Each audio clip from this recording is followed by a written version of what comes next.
on in this case. He has suggested that racism is the foundation of the police department, of our justice system, and only these jurors are capable of fixing everything that has been going on in history? This man is sick. Look at this awkward occurrence or awkward entertainment. I'm gonna go straight. Well, let me play this video first. I'm gonna play this video. Let's play some of this video. Let me enlarge it. Let's see. Alrighty. The rumors have gotten so bad. I pretty much have been told at least 10 different ways that these people have these conspiracy theories. I guess they watch a lot of law shows and maybe they have all these theories on how Gannon is dead. And that's what they're saying. So I'm like, why are you saying Gannon is dead? He is not dead. We are going to find Gannon. And that's the main goal that we all have, my family has. Just because you haven't seen us, we have that same goal. We've been out searching. My aunt has been out searching. My family has been out searching. We all have been doing that together so that we can protect each other. How does it feel? It's like that. And when you get here, you'll be able to truly tell what happened. And then I really hope I get a sincere apology from everyone who has made all those things, especially from my husband. We just wanted to add a message to Gannon from my family, is that we love you and miss you. And we hope that you come home soon. And Gannon, I can't wait till you can come home and let everyone know that you're okay. We love you. Okay. She should have stuck to the story we're about to read in this news article. Because nothing in that video says anything in the news article. Now let's stream on over.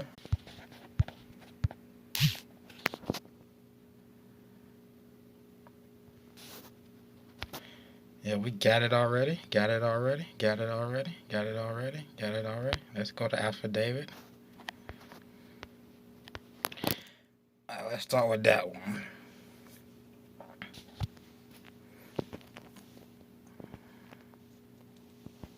Yeah, investigators believe he was killed on the same day he was reported missing. Let's see how they think he was killed. And a sealed affidavit for murder suspect Letecia has been leaked on social media Thursday night.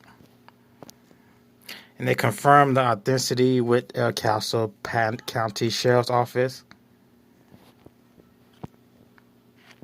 And you can skim through it. Stauch was arrested March 2nd for the murder of 11-year-old Gannon Stauch.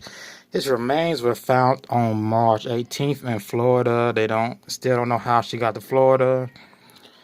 We don't know if they had the murder weapons or not. Let's get to the main point of this. According to the 32-page affidavit 32, investigators believe Gannon was killed in his bedroom on the afternoon of January 27th. Investigators found blood evidence on Gannon's mattress, carpets, and wall. Okay, this contradicts what Robert Drayton, the neighbor said. The neighbor said Gannon left at 10 in the morning with Letecia, and he never came back. Robert Drayton did another interview. He repeated the same statement. Gannon never came back. Roger Drayton did a third interview. He repeated the same statement. Gannon was on video leaving at 10:15, and he never came back. But somehow they believe he was killed on the afternoon of January 27th. And let's see how he was killed. How they believe he was killed when he never came home. Again, on blood evidence on the mattress could be from the nosebleed. On the carpet could be from the nosebleed. On the walls, it could be from the nosebleed. Maybe he touched his hands with the wall when his nose was bleeding. I mean, it is his room. Okay, the affidavit states Letecia drove Gannon's body to an area off Highway 105. So they saying she first, after she killed him that afternoon, but they believe she killed him 2, 3, 4, 5 in the afternoon. Well, before she made that call to police. That same afternoon, they believe she drove the body to Douglas County. Yeah, that's the 2x4. Later, they found blood on a particle board, a 2x4, located in that area. Of course, the excuse is Gannon's nosebleeds. Blood was also found in Letecia's car, the nosebleeds. I know it doesn't explain how Gannon's body was moved to Florida because the affidavit was written up before Gannon was found in Florida, so they don't know how she was found or he was found in Florida. He did not attend school January 27. Her stepfather was killed after being hit by a car. And she defended her innocence, but she never stated things she's about to state. She never stated anything she's about to state.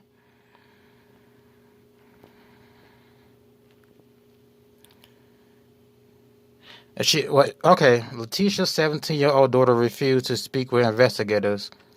Well, she didn't refuse because she's a witness. She's down as a witness, so she didn't refuse to speak. Okay, buy carpet cleaner for the nosebleed, buy trash bags and baking soda. Yeah, right. Do they have? Yeah, I don't think they have video of her dumping any of that. All right, let's go to another article.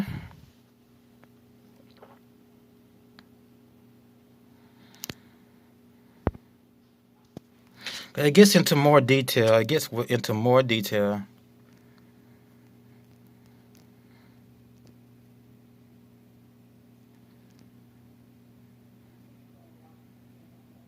But they believe he, again, killed him that afternoon. So the neighbor's statement was false, apparently, or not false. This is going to bring doubt that she actually committed the crime because the neighbor's statement contradicts what the affidavit says.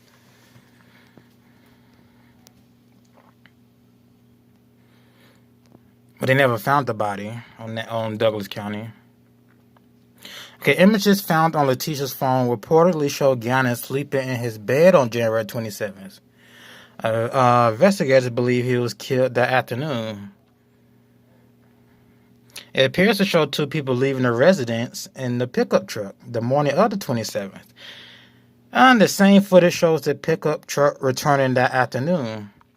And while the footage only clearly shows one person get out the truck, investigators believe Gannon likely did return home to Letecia that afternoon. No indications of blood was found inside the Nissan. Additionally, the affidavit states Letecia asked her, yeah.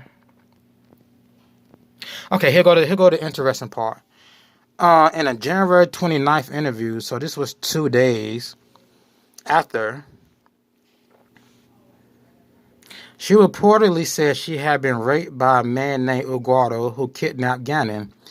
Now, you remember that sugar daddy website everybody was bashing Letecia over? Letecia was on a sugar daddy website. And a lot of people named Eguardo Hispanics probably troll sugar daddy websites looking for women. So how do you not know that some sugar daddy actually didn't rape her and then kidnap the boy? Letecia reportedly said she had been raped by a man named Eguardo, who then kidnapped Gannon. Investigators were suspicious of the story for a number of reasons, including the fact that Letecia did not immediately call 911 after the alleged rape and kidnapping. She also did not want to pursue collecting evidence that could lead to the arrest of her alleged rapist. Gannon's father was in Oklahoma when the boy went missing. At the time of Gannon's disappearance, Letecia told authorities Gannon had left home to play at a friend's house and had not been seen since. According to the affidavit, she was unable to tell investigators where the house was located or the name of Gannon's friend. First, they called him a runaway. Okay. Let's go back up. So I would say, I would say his body got to Florida because this alleged character named Eguardo took his body to Florida. I would say Letecia was on these sugar daddy websites, and she invited a man over, and this strange man had no good intentions with her, raped her, took Gannon, killed Gannon, and delivered his body in Florida some weeks later. Okay, why Letecia didn't call the police and why she didn't report the rape? Maybe she was in fear of Gannon's life, and she didn't say nothing about Gannon being kidnapped because she was hoping Mr. Eguardo will return Gannon home. So that's why she didn't report the rape, in fear of Gannon's life. Okay, let's get on. Letecia killed her stepson. This is another article on repeat law to authorities. But how can you kill your stepson on the afternoon, but then you see video and you have eyewitness statement that says he never came home with her? There's another article saying they found blood inside one of her Volkswagen car. Again, that can be from nosebleeds. But the alleged pickup truck, they say Gannon left in with her that morning. Found no traces of blood in it at all. So it's kind of mysterious. It's kind of fishy that she would kill him on the afternoon in his bedroom. So they believe she shot him in the bedroom, then she stabbed him, then she hit him with a 2x4. Then she took his body to Douglas County, and she dumped the 2x4 along with a sock. Then later on, before she left Colorado, she left Colorado the day she did that interview. So on the 30th, she left Colorado. When did she have time to pick up the body? So they're saying she went and picked up the body, and then she delivered it to Florida on her way to South Carolina or after she got to South Carolina. Okay, the part about the bedroom and he being killed that afternoon doesn't match up with the statements from the neighbors. Doesn't match up with anything. Now, Roger Drayton said when he gave the police the video of Letecia getting into the truck with Gannon, police said that was the evidence they needed. Now, how was that the evidence they needed if he never came home to be killed in the afternoon? Now, this is going to be good for Letecia's defense. This is going to be good for Letecia's defense because everything that's now coming out contradicts what was being said in the first place. Probable cause. I still don't understand how they arrested her, and if he never came home, but you believe he came home, but you don't believe he came home. You believe she killed him that afternoon, but you believe she took him in a truck and never came home. Okay.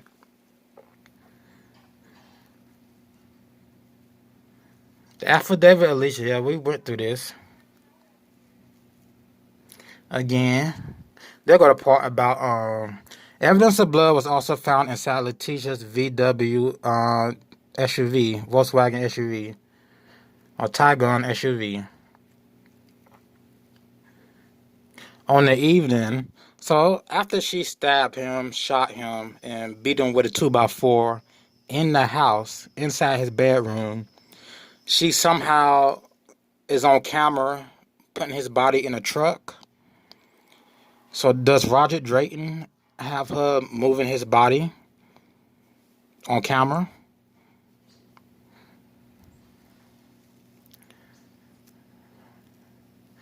Okay, the images show Gannon sleeping in his bed the morning of January 27th. They believe, they don't know though, they believe. It's a difference between believing and knowing in this case.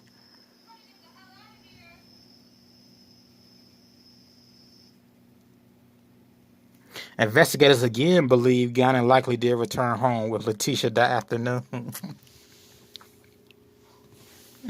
You see how they had everybody trying to figure out, oh, did he get outside? The truck on the other side? Oh, is that a shadow? Is that a shadow? That must be a shadow. Oh, look at the top of the truck. That looks like a person. Oh, get real. Get real.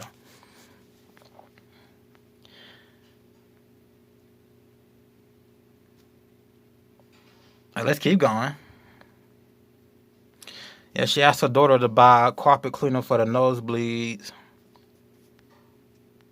There's really not too much to this.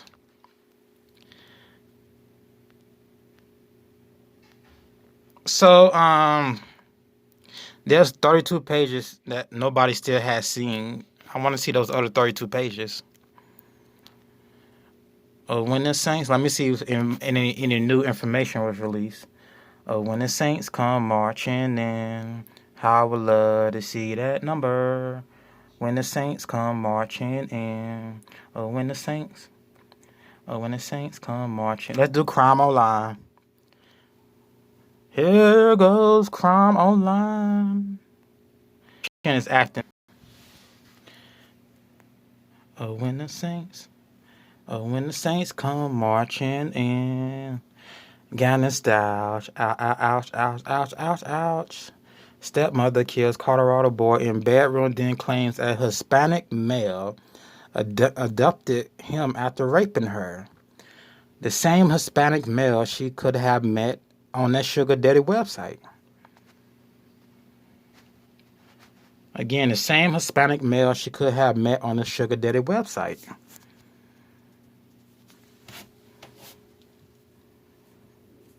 This freaking live stream.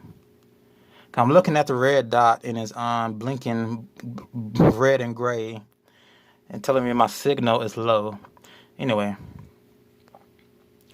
So either plunder or dead with a phone is going to come out with the full 32-page affidavit. I bet plunder somehow, some way will get a hold of the full 32-page affidavit by the end of the day.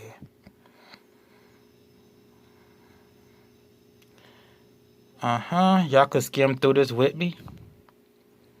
The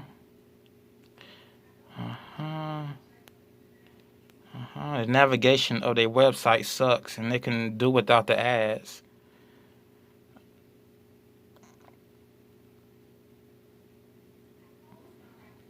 A deceased boy found in Florida. I bet there's a lot of Hispanic people in Florida. I bet.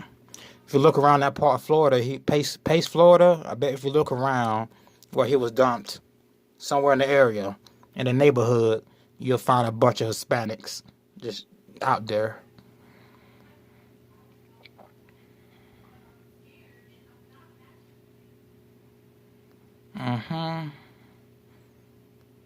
Now, without the rest of the details from the 32-page affidavit, it's still not guilty. It's still not guilty.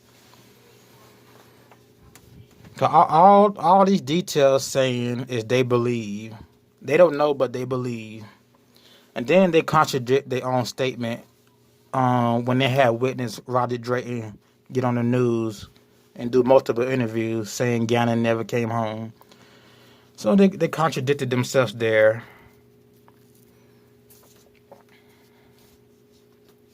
So according to the affidavit, I'm just going to keep reading this over and over. So I know people are coming in and joining. So I'm going to keep repeating and looping and looping and looping. According to the affidavit, Letecia brutally shot, stabbed, and hit Gannon with a 2x4 inside his bedroom on January 27th. But on the afternoon of January 27th, she shot, stabbed, hit him with a 2x4. Despite the neighbor's video who claims Gannon didn't come home that afternoon, police believe Gannon likely did return that afternoon and died inside the residence. Evidence from inside Gannon's. So, they don't say they found gunpowder nowhere in the room. They don't say they have a gun or bullets. Again, it's 32, 3 times 2 sets. It's 32 pages. There's still 32 pages missing that we haven't seen.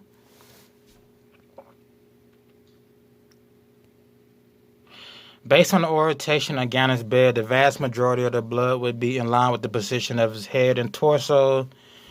Well, yeah, if you're bleeding from the head, the blood is going to go into your torso and go everywhere else.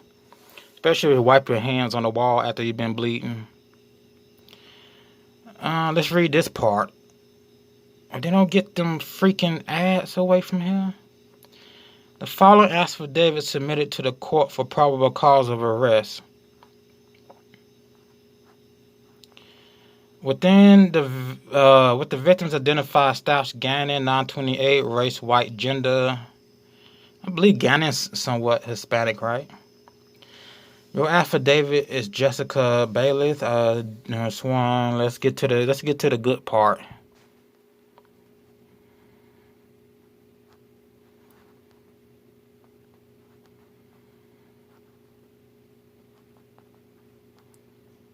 Oh, I don't think there's gonna be any. Investigators recovered a significant amount of exterior video footage from individuals, Roger Drayton, privately owned neighborhood security cameras, businesses around Colorado, and cameras in other surrounding areas. Some cameras provided recorded footage. Yeah. There's still no footage of her moving the body. And Roger Drake don't have no footage of her moving the body, does he? I mean, his camera was pointed right at the house. And they didn't see her leaving the house with a body. Historical cellular records and historic, yeah. The records don't say she killed anybody. Now I'm reading this.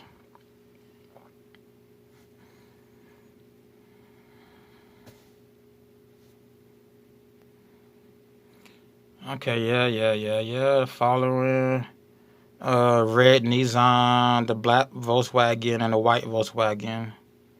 Silver Nissan, a rental car obtained by Letecia's aunt. So Letecia only had the car from January 30th to February 1st. They say Gannon's body was dumped the 3rd through the 5th, about 7 days after he was kidnapped and killed. So there's no way she could have drove to Florida the 2nd through the 3rd, or with that rental. And again, there's another rental she only kept from 28th to the 29th.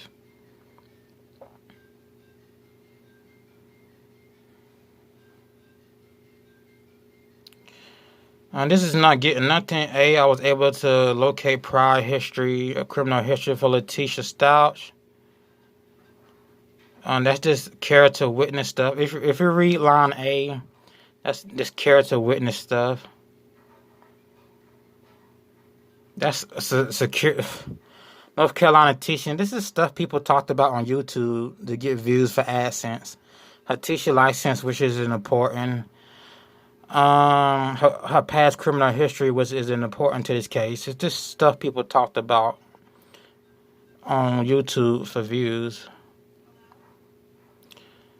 And this doesn't talk about the day of the murder. Still not talking about the day of the murder. Talking about Al's birthday. The suspect killed surrounds period. I want to see the details of how they believe it happened. The rest of the details. Let's start with on January 27, 2020, at about 1,855 hours.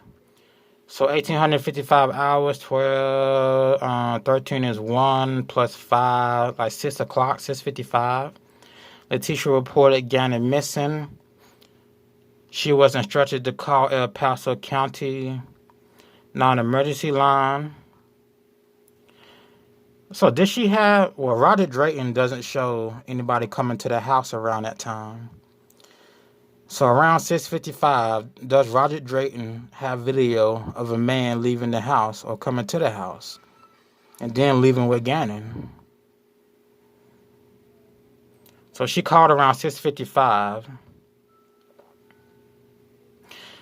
So they believe she murdered him around what time in the afternoon? Well, at 6, at 5. Like, did she leave the house at 5:55? Did she leave the house at 4:55 to dump her body? And she came back at 2:15. So did she leave again at 3:15 to dump her body? No video of that. Did she leave at 4:15 to dump her body? No video of that. Did she leave at 5:15 to dump her body? Did she leave at 6:15?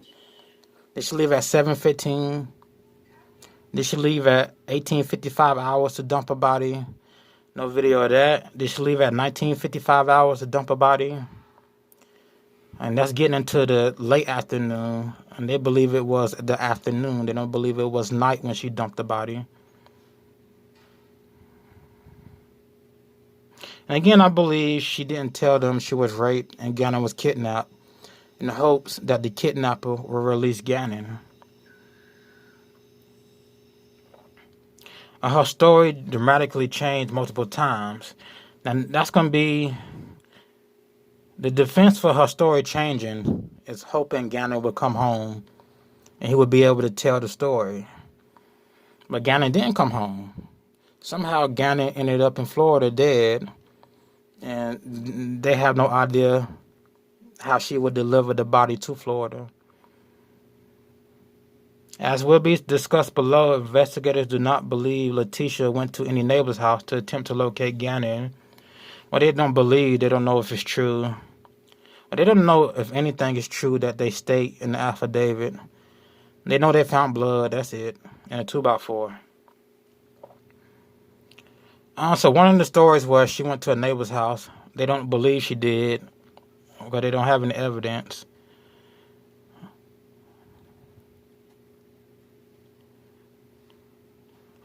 She was unable to provide the actual location or the name of Gannon's friends.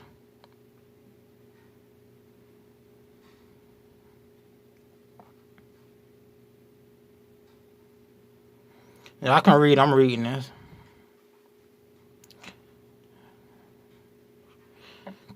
So they do have body cam footage of interaction between them and Letecia, which they haven't released. That same interaction they had with Lori Daybell when her husband got shot by her brother Alice Cox.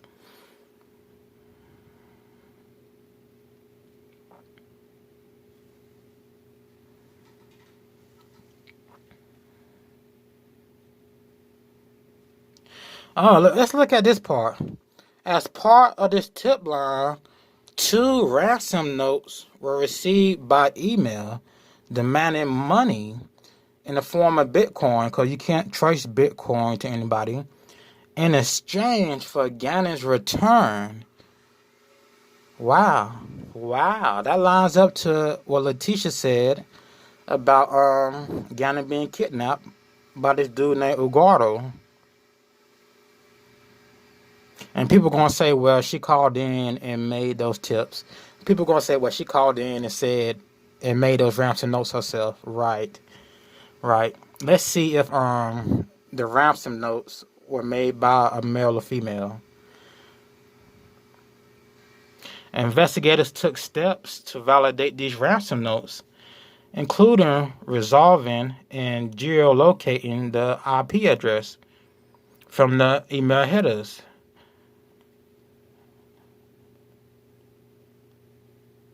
One of the notes was sent from a foreign-based email account that is accessed by multiple individuals. They were unable to trace the IP addresses, and they believe the fraudulent. Like, if she told you Gannon was kidnapped on the 29th, she told you Gannon was kidnapped when you interviewed her. Then a couple of days later, you get ransom. You get 2 ransom notes. Oh my gosh. Then y'all believe the ransom notes were fraudulent and designed as a scheme to receive money. Oh my gosh.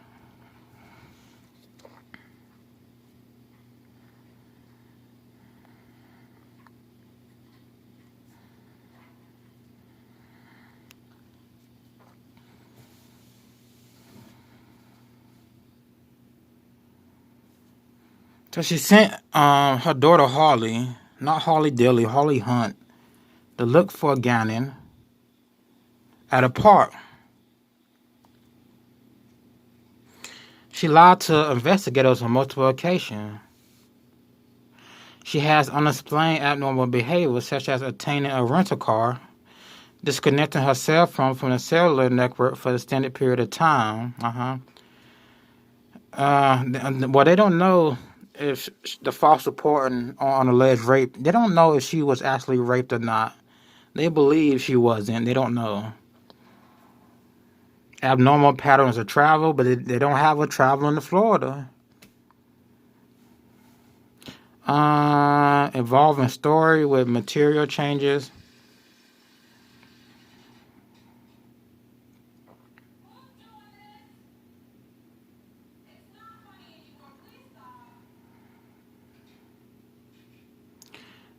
Can I delete this freaking ad?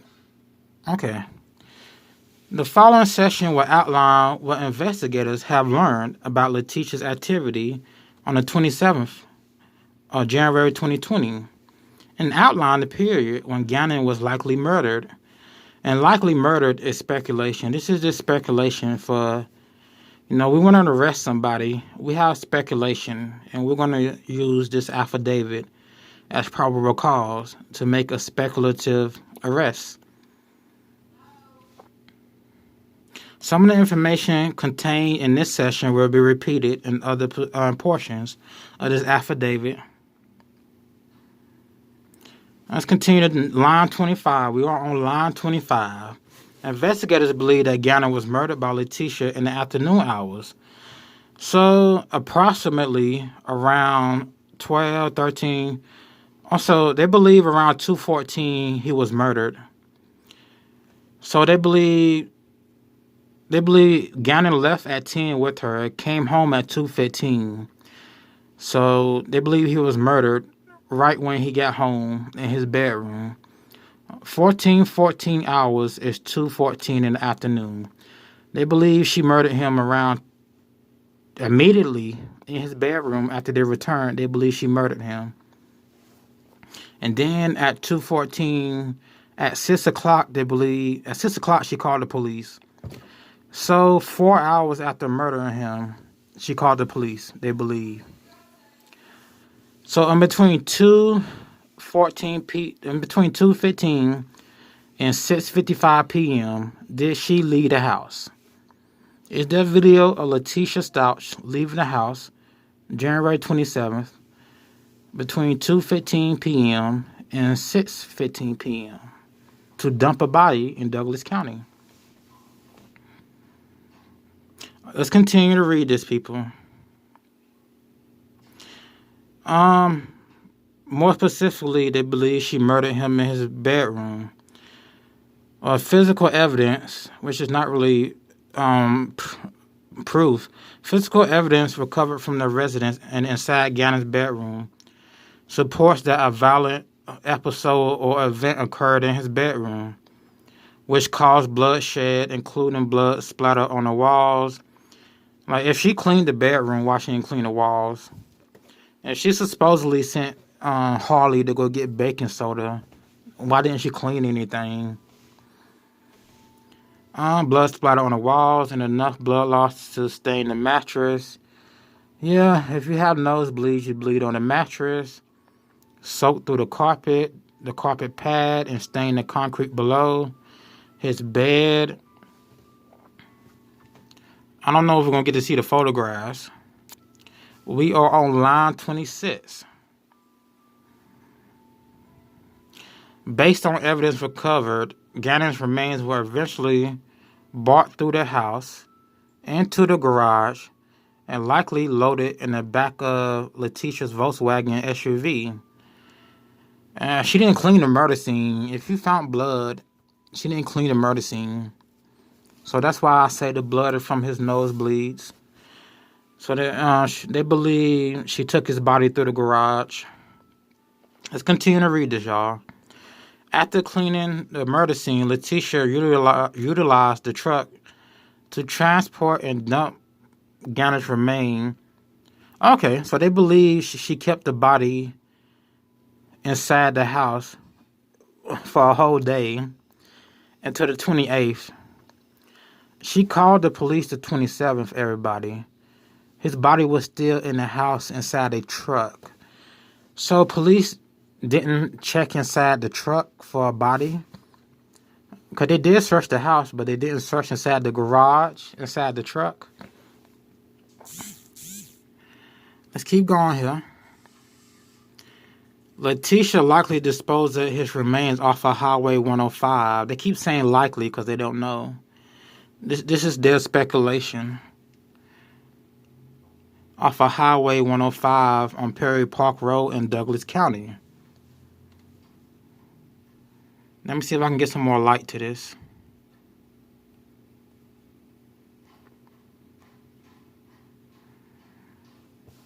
Now we'll continue to skim. You can skim. I'm skimming.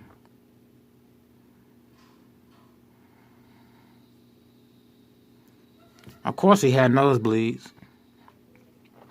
So again, they believe she kept his body in the house for an entire day, a dead body. Now she put it in a truck. She carried his body through the house to the garage. Yeah, this is not adding up. So I guess police had no reason to search the house or the SUV, even though they did search around the house. Okay, we're on line 27. Gannon stayed home from school on 27. Based on text messages from Letecia to Stauch, Gannon was up most of Sunday with a stomach problem. Okay, she told the school he would be absent on Monday. They verified he was marked absent on Monday.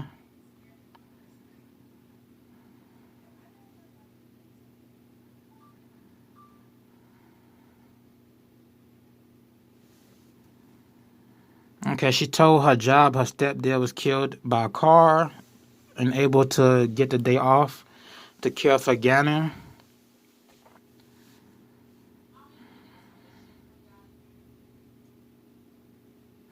Oh yeah, he was likely still alive. We on line 28. Other electronic evidence, such as time and date stamp, photographs, and videos were recovered from Letecia's cell phone. So they have video indicate he was alive the morning of. Yeah, you saw him get into the car, right?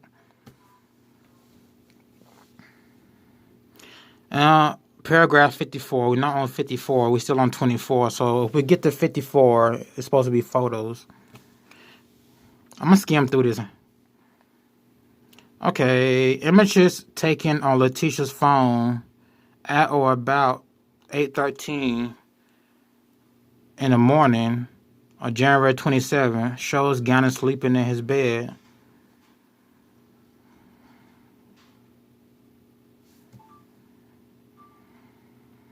Yeah, the kids love video games.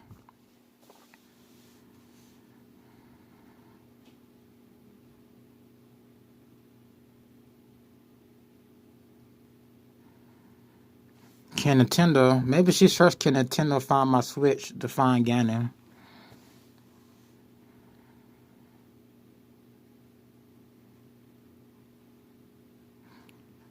So they still haven't found. Oh, come on, y'all. That's speculation. More speculation.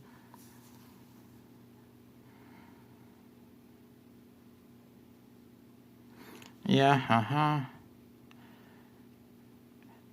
I'm pretty sure Switch does have tracking. Nintendo Switch, I'm pretty sure they have tracking capabilities that they don't tell you about.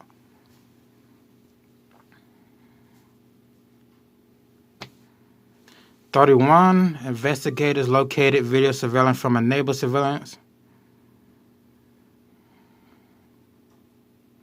31 talks about the morning. Line 30 talks about the video camera is several homes away and does not provide clear images. Shut up. The neighbor said it was Gannon, so it was Gannon. The neighbor did multiple interviews saying it was Gannon.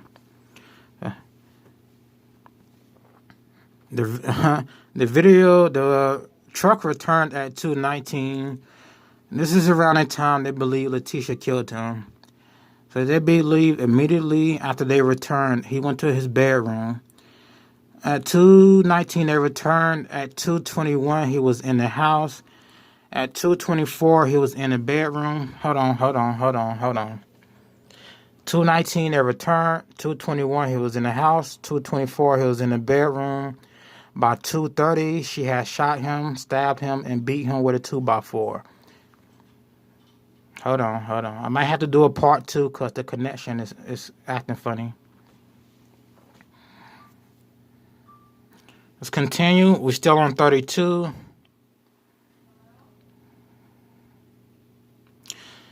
Also, after viewing the video, they cannot be sure if another person exited the video or not.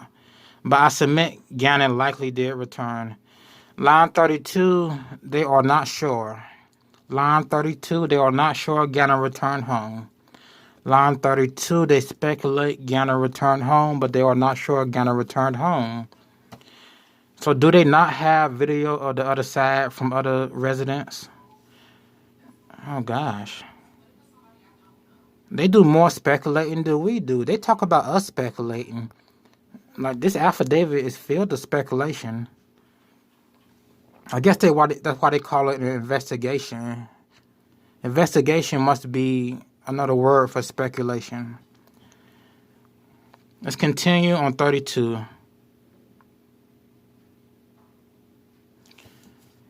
Now, how in 32 can they state, I cannot be sure if another person exited the vehicle or not, but I submit I believe Gannon likely did return home.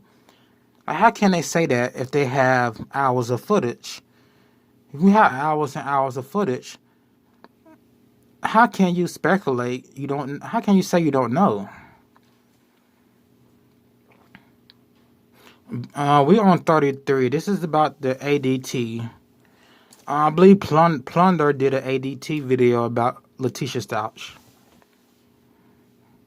Okay, based on data returned from the Stauchs ADT security system, the motion detectors in the living room or basement did not register any activity from the time Letecia left the house to 14:22 hours, which is 2:22.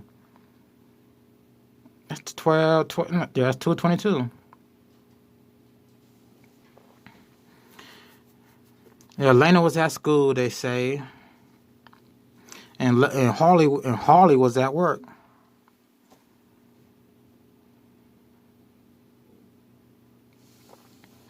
And again, investigators believe, but they're not sure. And investigators they openly state they're not sure if Gannon got out the truck.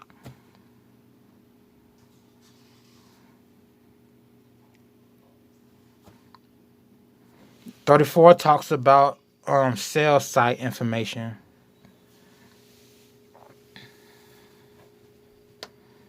She left her cell phone. We know she left her cell phone that morning. It's not suspicious. If I believe she came home with Gannon, how's it suspicious she left her cell phone? You believe she came home with Gannon. We're not sure.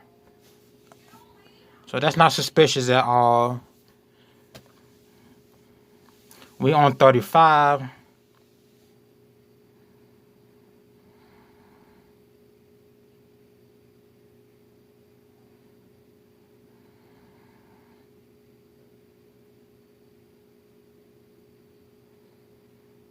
They're not talking about the Sugar Daddy website yet.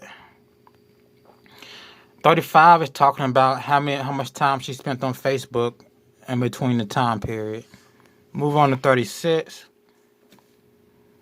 Her phone was locked at 9:56 in the morning on the 20th. Then she unlocked it after she got home at 2:45.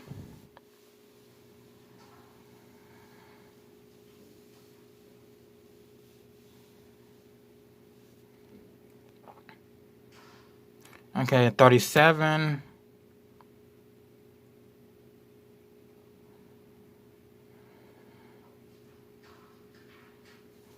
That's when Harley texts Gannon. Oh no. There was a message sent from Gannon's phone to Harley. Harley's phone that read, "Teacher left her phone at home." Okay, so it's open communication from Gannon to Harley that Letecia left her phone at home.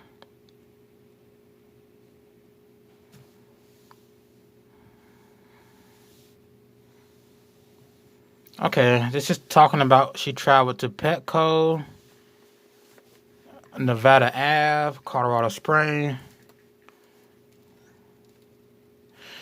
She traveled 22 miles away from the residence, 30-minute drive. So, all those people who did a video saying she dumped his body in the morning time, your video was trash. But they're talking about her going to Petco in the morning time, and that's when whoever's doing the videos driving around Colorado, looking at Petco and looking at Subway, your video is trash. Your video is trash because they believe she killed them at home. That's why your video is trash. Another day in the car. She completed her purchase around 11:22 in the morning. They still believe Gannon is alive. His body has not been dumped. Okay, Gannon is not visible on any of the surveillance videos obtained at Petco. Okay. So he's not visible, but they believe he came home. Again, they speculate. Oh, they speculate worse than us. Her whereabouts are unknown. She has unknown whereabouts between 11:22 and 1:22 p.m. So between 11:22 a.m. and 3:22, 1:22 in the afternoon. 12, so 2 hours of unknown whereabouts. Again, they believe he was still alive. They believe he came home with her. They believe she killed him in his bedroom. At 1:22, Letecia was again captured on video surveillance, making a second purchase at the same Petco. Al Stauch sent a text message to Gannon's cell phone at or about at 12:06 p.m. that read, "Hey, buddy." The message went unanswered until 1:21 p.m. A little over an hour, it went unanswered. He asked his dad, "Can I play Zelda at least?" Mr. Al Stauch replied, "Not today." So the hours unaccounted for. I don't really care for. Where do they believe she went with him? That's what I want to know. Well, they believe she went to Petco and everywhere else, then came home.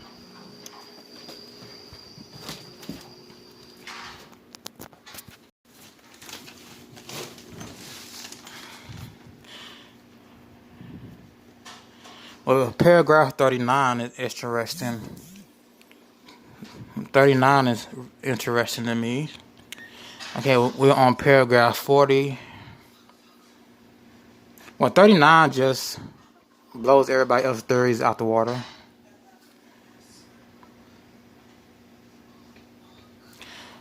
For 40, paragraph 40 states a significant event occurred on Gannon's phone at or about 1:43 p.m., which is prior. It's about 30 minutes prior to them returning home.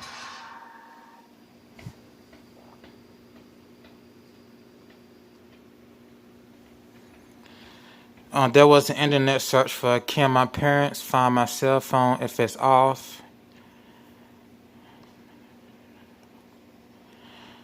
They submit. Letecia made that internet search on Gannon's phone.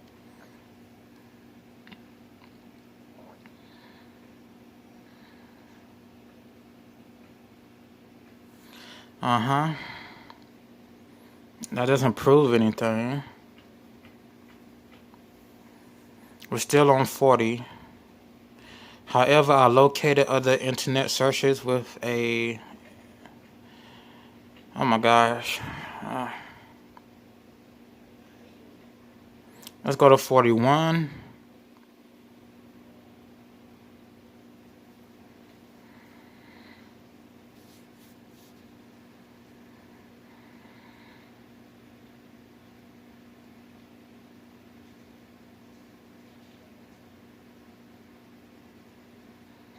Okay, more speculation about a department.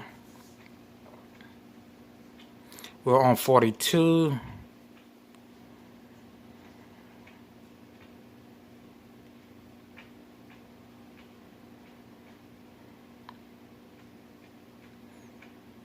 Okay, Gannon's phone was found at the residence.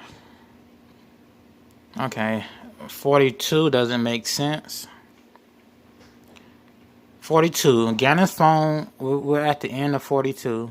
Gannon's phone was found at the residence. I submit that Letecia did not get rid of Gannon's phone for fear it might be traceable.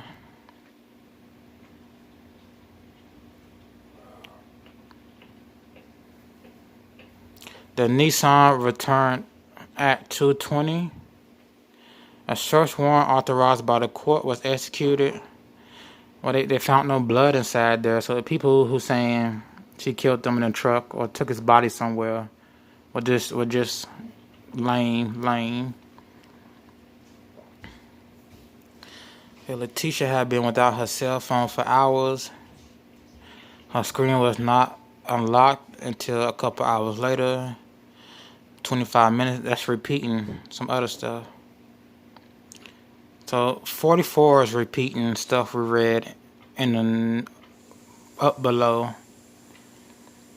45, Lena returned home from school at 3:15.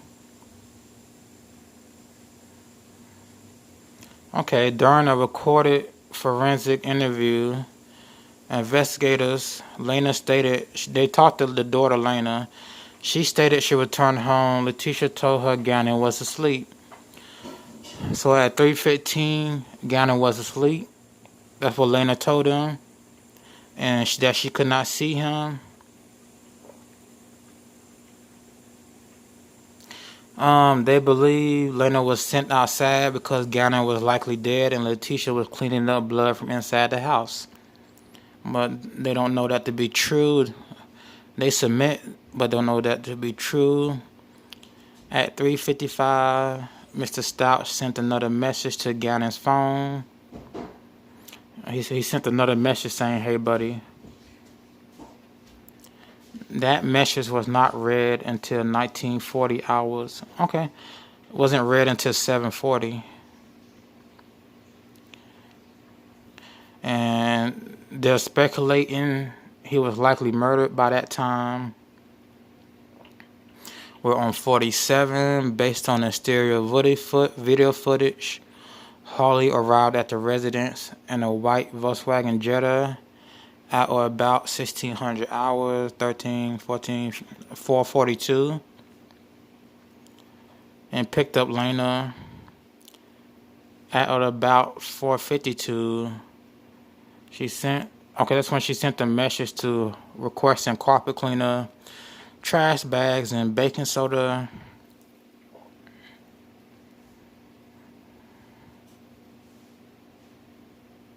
Well, she's a witness, but she hasn't refused to speak to investigators.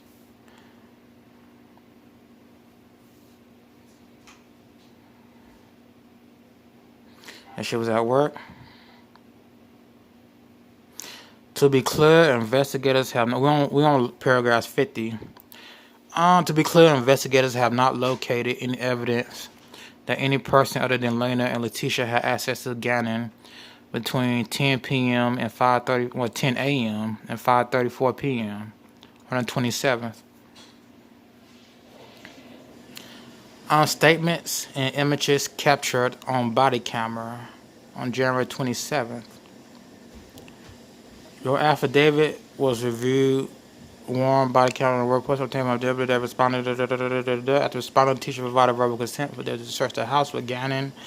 Deputy searched the house but didn't find Gannon. So they searched the house, but they didn't search the garage. Cause they believe she put. Let's continue. They believe she put his body in the garage inside the Volkswagen. From the body cam footage, I learned the Volkswagen.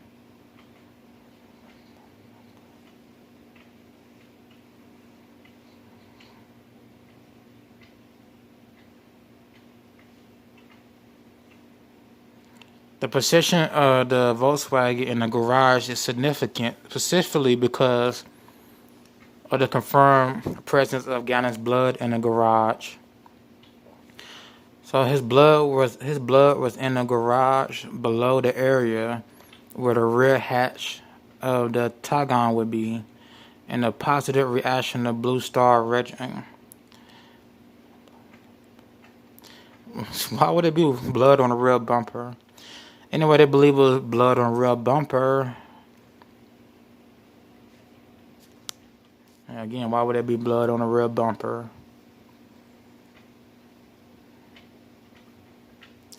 They also searched Gannon. They didn't search nothing. If you didn't search the car, you didn't search nowhere. Responding deputies also searched Gannon's basement bedroom. So, I guess they're going to release the photos later.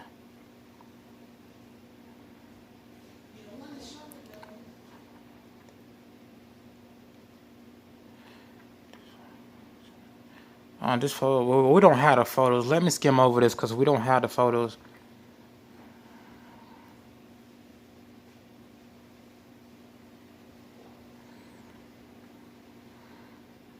Maybe we do have a photo. The placement of Gannon's bed is in the immediate location where his blood was found on the wall, the carpet, and on the concrete below the carpet. These details are discussed below, and a large volume of blood appears to have been in that area.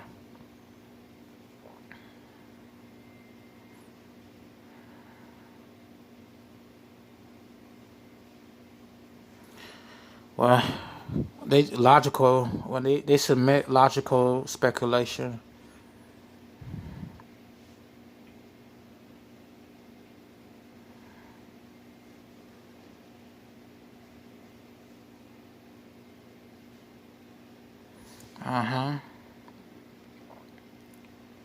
Okay, black and white photos. Okay. Next.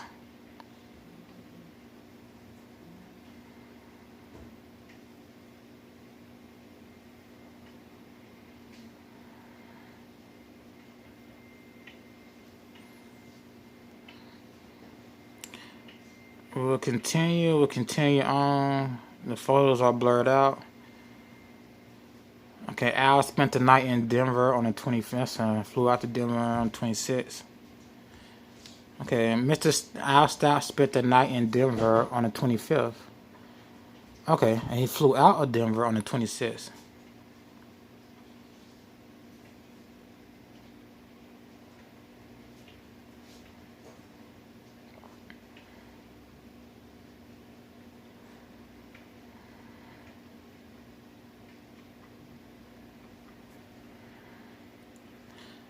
Letecia picked up Al on the 28th in a rental car.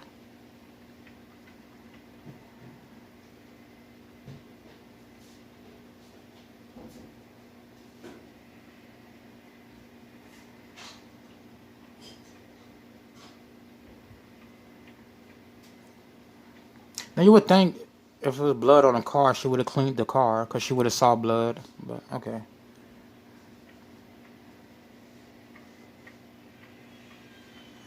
And in fact, the T-Con remained parked on House Lake Airport. Okay, it remained parked.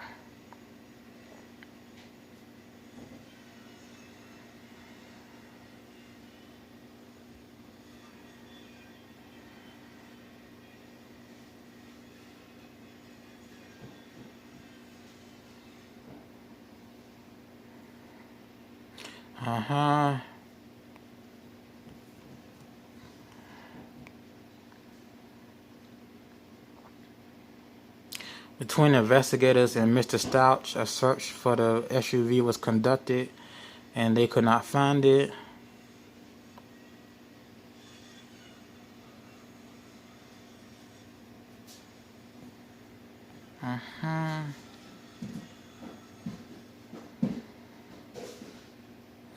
They submit she could not pick up her husband in the Volkswagen, or could not pick him up in the Volkswagen.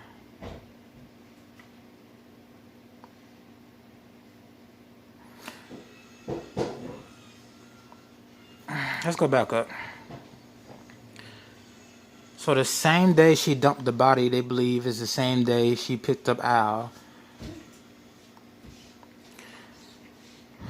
So if you go back to paragraph 30-something, they say she drugged this body into the garage on the 27th. Then on the 28th, she dumped his body in Douglas County with the Volkswagen. So she used the Volkswagen on the 28th and dumped his body, parked it at the airport, then rented a Kia to go pick up Al. How does this go again? On the morning of the 28th, Letecia rented a 2019 Kia Rio from a rental car in Colorado Springs. She then picked up Al Stauch at the Colorado Springs airport at 8:50 a.m. So she picked him up at 8:50. What time did they say she believed she dumped the body on the 28th? So I'm going to go back up and check what time they believe she dumped the body on the 28th. Because on the 28th at 8:50 a.m. she picked up the husband. So at what time did she go to Douglas County in the Volkswagen and dump the body? Because the Volkswagen only has 71 miles on it. And they're saying 71 of those miles. No, scratch that. Volkswagen, 71 miles. It's over 22 miles to get to Douglas County. Over 22 miles back, let's say that's 50 miles. So 50 of the 71 miles were used to transport Gannon. Then the rest was used to go to the airport or something. Because she left the... Let's go back. Anyway, she left the Volkswagen at the airport. We on 59.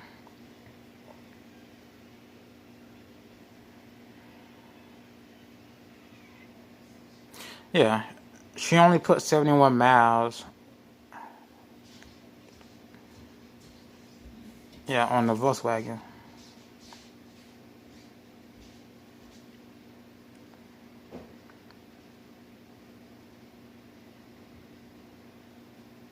And she left the Volkswagen at a short-term parking lot at the airport.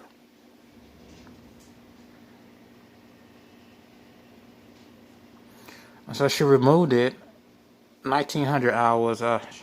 She removed it at 7 p.m. So she picked up Al at 8 in the morning on the 28th. Then by 7 p.m. she came back for the Volkswagen. So I guess Al drove her back to go get the Volkswagen, and she got the Volkswagen. Somebody drove her back. So somebody drove her back to go get the Volkswagen at 1900 hours. The rental car wasn't returned until the next day, that morning, on the 29th.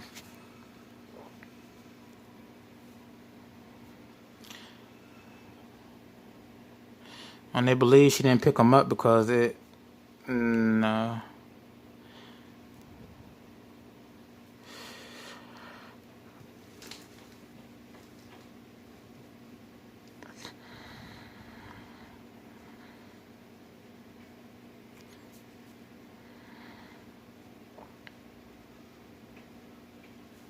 Hold on. Now they saying something else. Okay. Investigators applied for and were granted a court search warrant to obtain the 2019 Kia Rio rented by Miss Letecia Stauch. Okay, the vehicle was located. Well, it was located the same place they found the Volkswagen was supposed to be. Okay, so when they got the Kia Rio, investigators did a swab from a stain that was confirmed to be blood in the trunk of the Kia Rio and submitted it to Metro Crime Lab and determined it was a mixture of two contributors, one was which male and the major.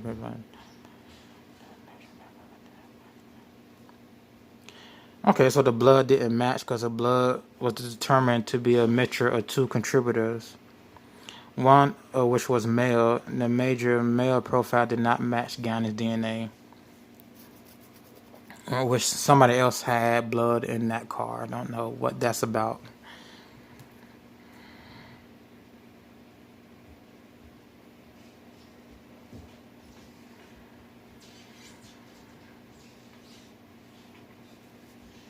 Yeah, they did not match the blood or anything.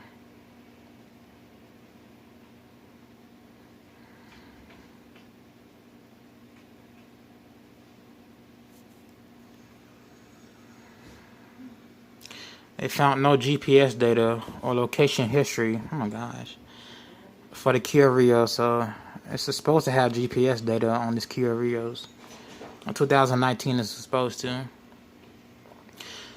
We are on line 66. The Volkswagen is important to the investigators because they believe it was used to transport Gannon on January 28th.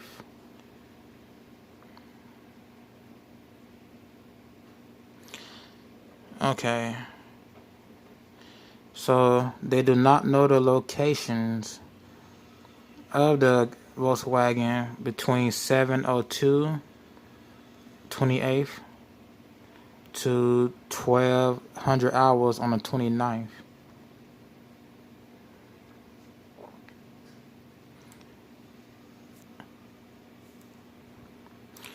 So let's right here.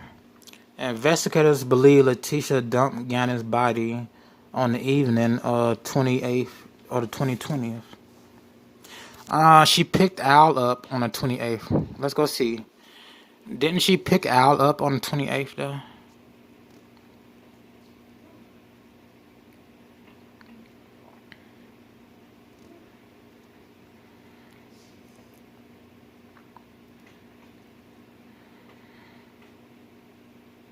Yeah, she picked Al up on the 28th at 8:50 in the morning with the Kia, and she left the Volkswagen at the airport. So let's go back down to 66.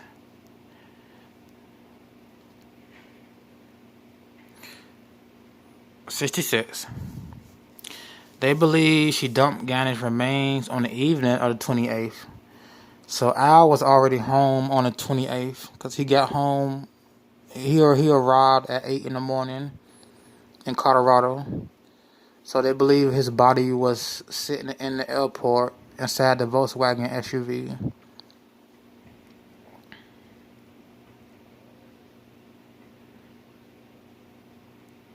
Because she didn't have access. She didn't pick the Volkswagen up until late that afternoon, correct? So at 8 a.m., she didn't have the Volkswagen. She had it, but she didn't have it to dump the body. She didn't pick the Volkswagen up until when? Going back up. Because they believe on the 28th, after she picked up Al, she dumped his body in the afternoon.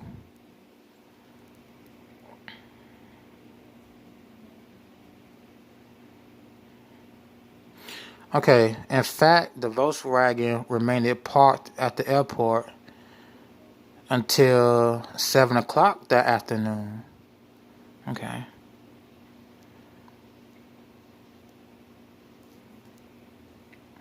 I guess they see her getting into the car at 7. So somebody drove her there. Well, no, she probably just drove the Kia and just picked up the car by herself. So nobody necessarily drove her there.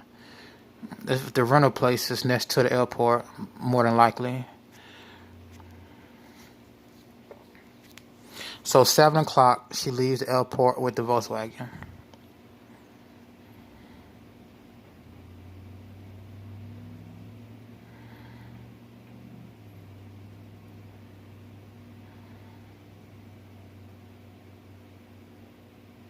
The Tigons are unknown to investigators during the time period of 7:02 on the 28th to 12 o'clock on the 29th. So how did that? So they don't know that SUV should have GPS. So they don't know where the SUV went between 7 p.m. and 12 a.m.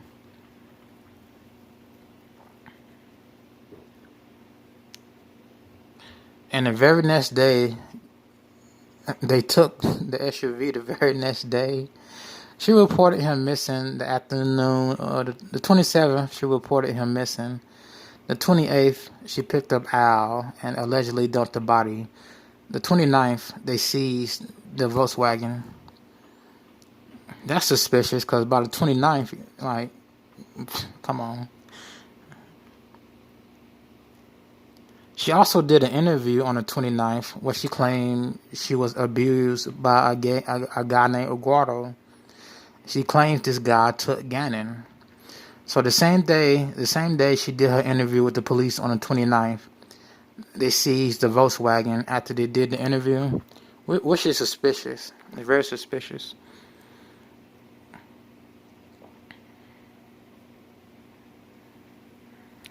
She arrived at 12 p.m. for the interview.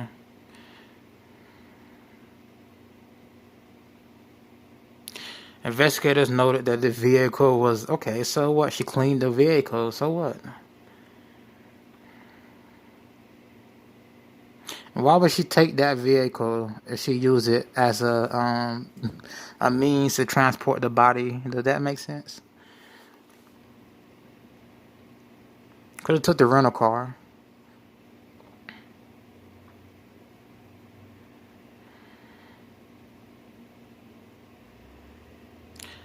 They believe she cleaned the. They believe, they don't know. They believe she cleaned the vehicle because there was likely visible blood on the rear end.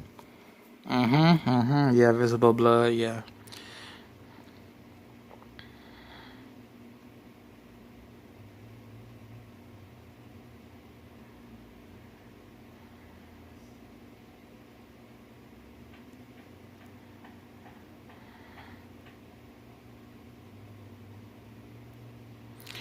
This is stupid. Like, they have data from the computer system inside the SUV for the 29th, but they don't have data for the 28th. Not like they don't have data for this day, but we have data for that day. Let me start. This video captured a portion of a black SUV because it's consistent with the Volkswagen at or about 11:30 a.m. on January 29th. At the car wash, so before she came to the police station. The time and location are consistent with raw date obtained from the Volkswagen's computer system, described in more detail below. But if you go up here, they don't know where the Volkswagen was.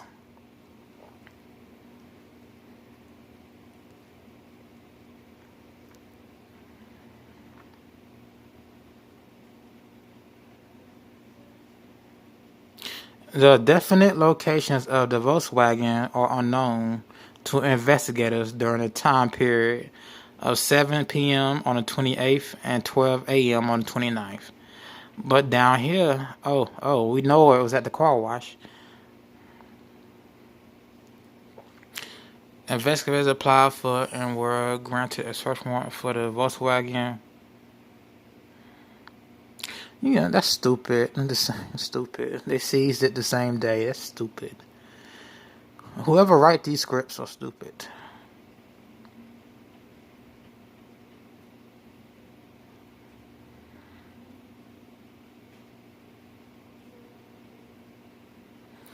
Okay. Possible traces. That word possible is speculative. On the rear of the vehicle, a rear passenger seat, front passenger. So she didn't move his body from the rear passenger seat to the front passenger seat. In the area near the glove box.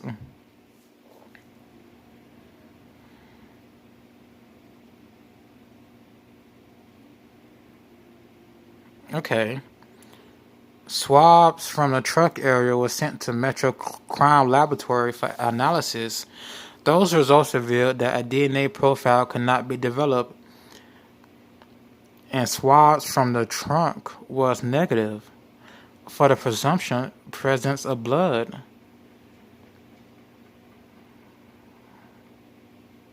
And although I do not have a chemical, I thought they said swabs from the rear end were a match for Gannon's blood, but swabs from inside. Let's go over this again.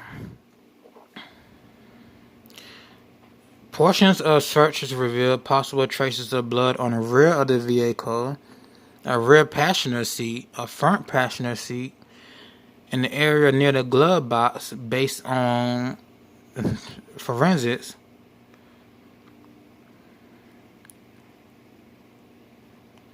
Hold on.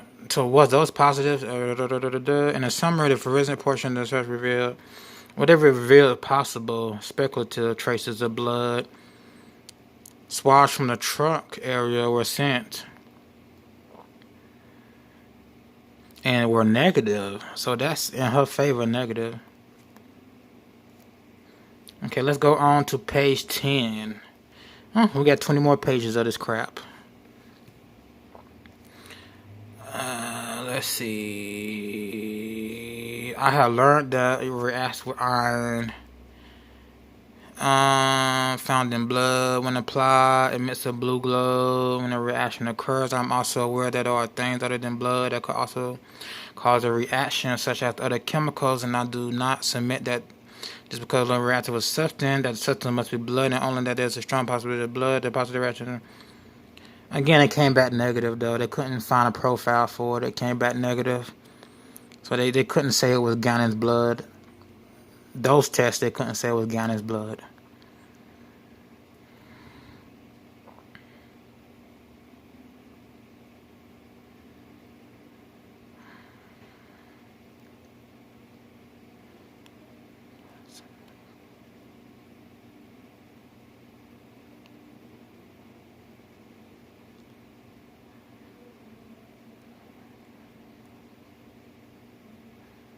So, okay, they kind of contradict themselves, unless I'm reading it wrong.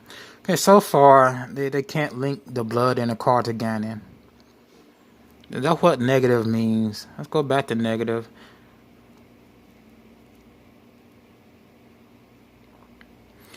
Oh, for further analysis, those results revealed that a DNA profile could not be developed and that the swab from the truck was negative for Gannon's blood, or the presumptive presence of blood.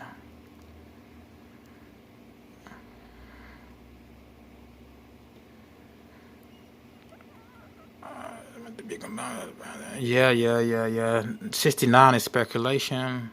But 69 is their speculation. That's what 69 is. 69, to be clear, limited to chemical use. Yeah, we know that. But again, that's not evidence. I'm on number 70. It's a whole lot to read, so I'm not gonna read everything. I'm gonna skim over everything. I'm not gonna read everything though.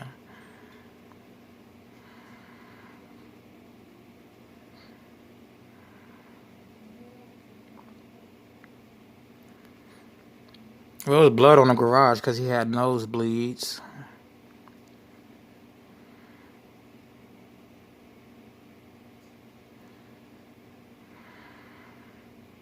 This is just talking about, you can read it, the reaction. The chemicals they use to find blood, this is what they're talking about.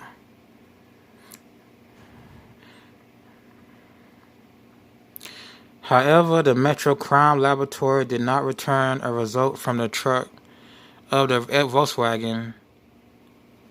However, the Metro Crime Laboratory did return a result from the trunk of the Volkswagen that was negative for the presence of blood.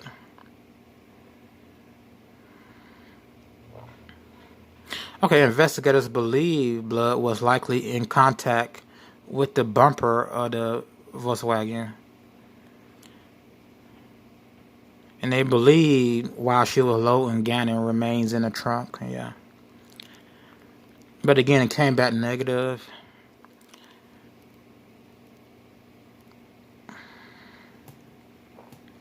Number 72. We're on 72. Number 70. The picture is not clear. Okay. Within the Volkswagen, a receipt from a dollar store was located. Timestamp January 27th. That's the day he went missing at 5:14 p.m. Harley to the store to get trash bags, baking soda, or something. But she sent Harley to get baking soda and some other stuff. Yeah, Harley. Number 73. Investigators believe that Harley purchased these items at the discretion of Letecia based on the following text messages sent from Letecia's cell phone to Harley on the 27th at 4:52 p.m.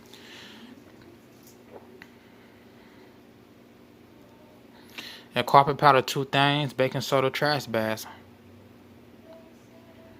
Also included was baby oil, baby lotion, cotton rounds, and bubble gum.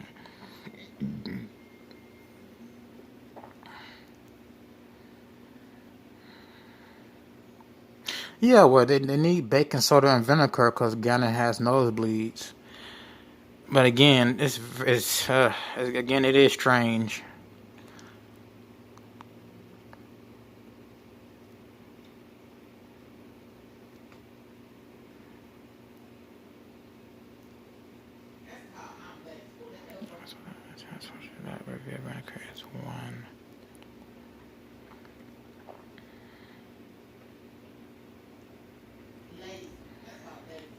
The purchase of number 76. We're on 76.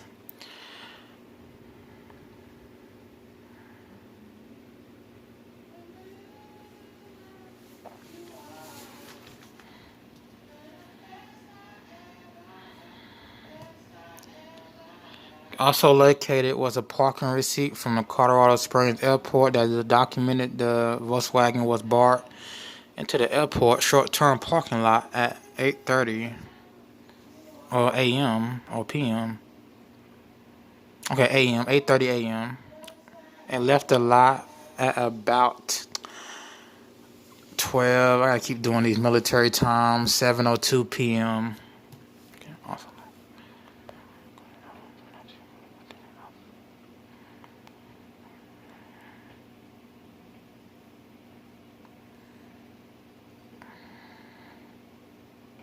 And she picked up Al on the 28th. And she picked up Al at 8:40. And she parked the SUV at 8:30. Then she went to the rental place next door, got a key, and picked up Al. She returned the Kia at 9 a.m. on the 29th.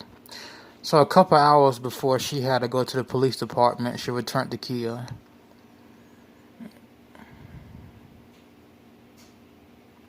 Oh, she was picked up by someone driving a white Jetta. That may have been Harley driving a Jetta.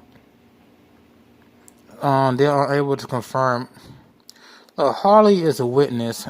So how you are able to confirm Harley was driving it? It was Harley. Like, come on. Harley was a witness. She's supposedly a witness, but you can't confirm if she was driving it. Okay, let's continue on.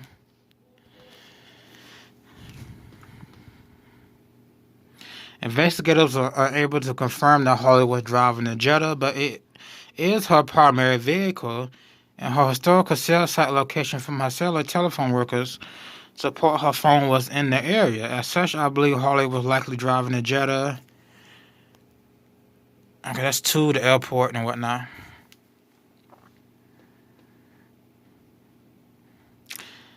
Yeah, they contradict themselves. They do.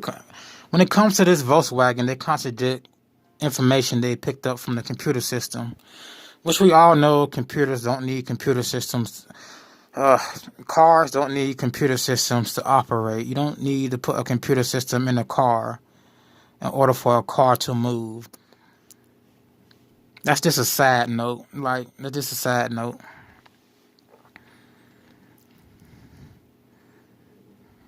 We're on 79. Investigators were able to download telematics and store electronic data from the Volkswagen.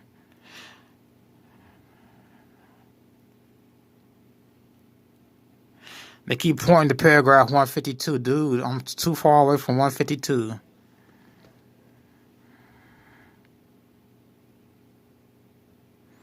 They were able to determine some other locations. Okay, that's where the confusion comes in. They were able to determine some other locations, including the location off of Highway 105, Perry Park Road in Douglas County, Colorado. That was on January 28th. That's the day after. I forget the timestamp. But she parked the Volkswagen on the 28th at the airport and then rented a Kia to pick up Al next door at the airport. Then on the 29th, she took the Volkswagen to a car wash before she went to the police station to give an interview. Okay. Yep. I recounted that right. Okay, they served a search warrant to AT&T.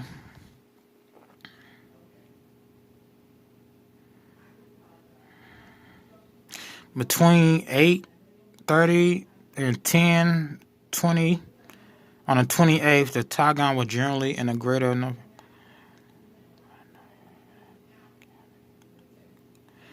The Air Force Academy.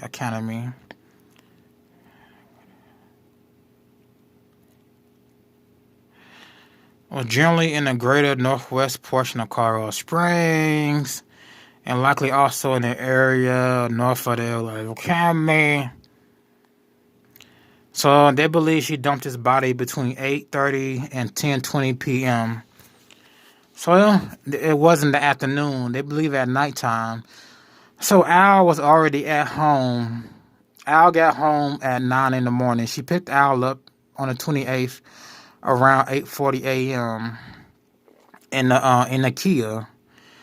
She left the SUV at the airport, I guess, until 8, because this is what they're saying. They picked up data at 8.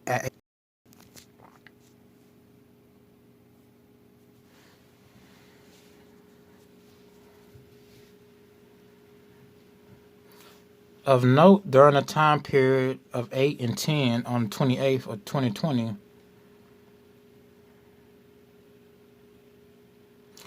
okay, they talk about Harley again. They talk about Harley, and I don't know why they connecting Harley with this, the dumping of the body. Okay, Harley's cell phone is connected to a tower that would service the Stauchs residence over approximately 30 miles from Letecia's suspected location. There was activity on Harley's telephone during that time. Investigators did not believe Harley was with Letecia when she disposed of the body. However, at around 10:26 p.m., Harley's cell phone leaves the Stauchs residence and goes to the area of Powers and Carefree, where investigators suspect she picked Letecia up. Number 81 is very suspect. Paragraph 81. Let's highlight paragraph 81, and we will look over that once we finish with this video. Let's read it one more time. Paragraph 81. Of note, during the time period approximately between 8:30 and 10:20 p.m. on January 28th, Harley's cell phone, this is when they believe she dumped the body, Harley's cell phone is connected to a tower that would service the Stauchs residence over approximately 30 miles from Letecia's suspected location. There was activity on Harley's telephone during that time, and the investigators do not believe that Harley was with Letecia when she disposed of the body. However, at approximately 10:26 p.m., Harley's cell phone leaves the Stauchs residence and goes to the area of Powers and Carefree, where investigators suspect she picked up Letecia. At 10:30 at night, she picked up Letecia. Okay, maybe what?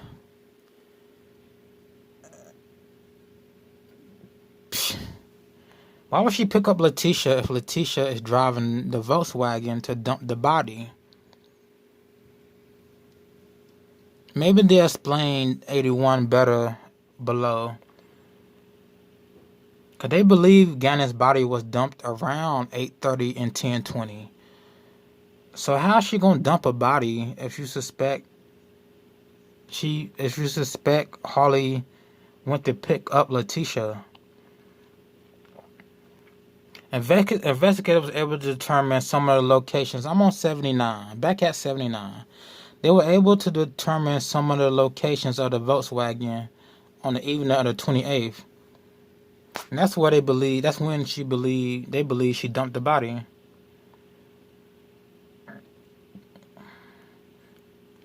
Number 80, last sentence. I submit that during this time period, investigators believe that Letecia disposed of Gannon's remains. So between 8:30 and 10:20 p.m., they believe she disposed of Gannon's remains. Let's go to 81. However, hold on.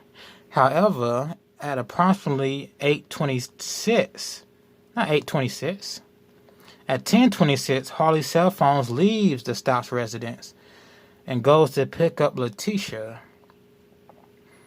That was on the 28th.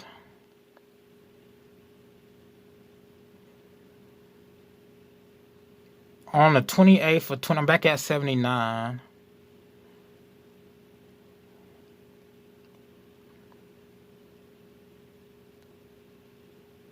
Yeah.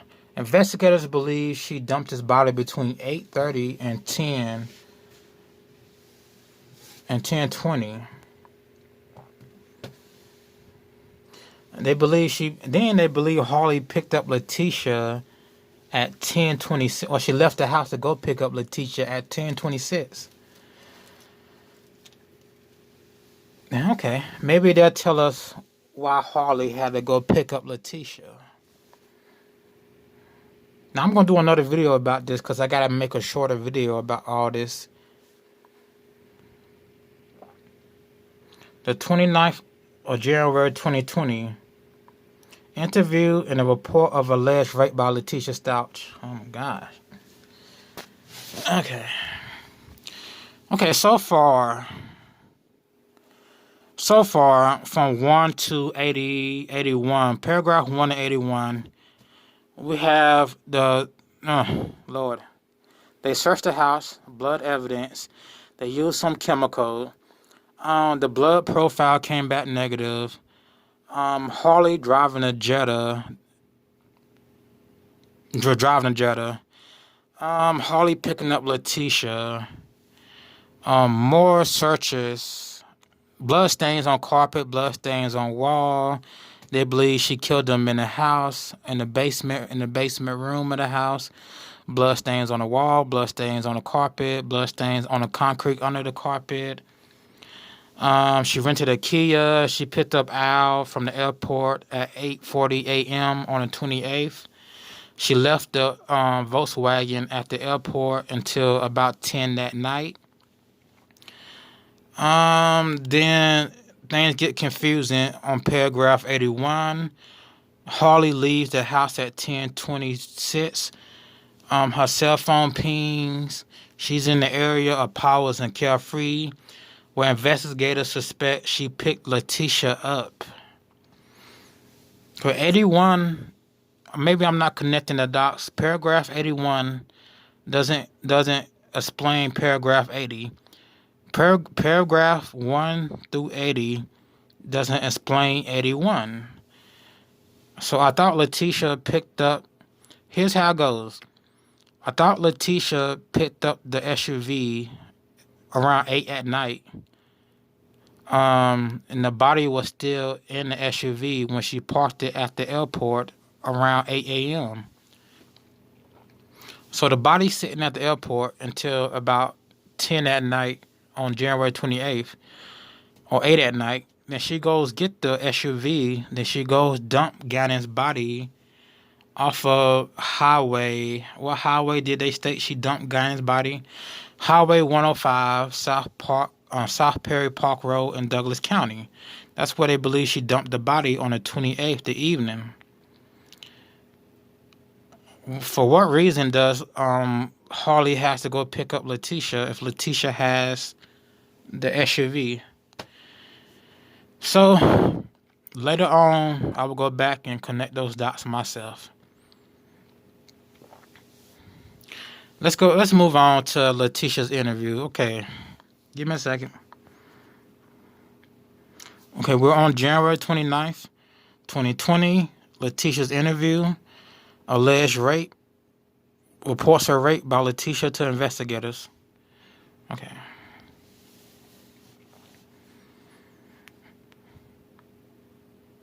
So almost everything in paragraph 1 to 81 makes sense, except the part about Harley driving and picking up Letecia. I'm still on 81, y'all. We about to go to 82. This is going to be the interview Letecia did. I'm still on 81.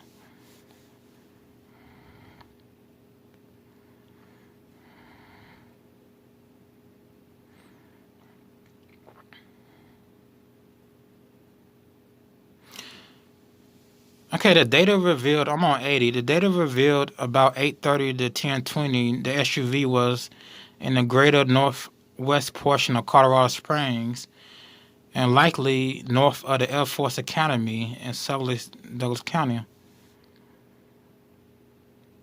But yet in 81, you say somebody went to go pick up Letecia. The SUV was in that area. 81, somebody went to go pick up Letecia. Paragraph 80, the Volkswagen is in the SUV is in the area between 8 and 10:20. That's where they believe she dumped the body. In Air Force Academy, I know Harley is in the Air Force, and she's in Air Force training. But Harley is not a suspect. She's actually a witness. Here, they're trying to say she's an accomplice, but she's not an accomplice. But she went to go pick up Letecia. What car did she use? They don't say what car she used.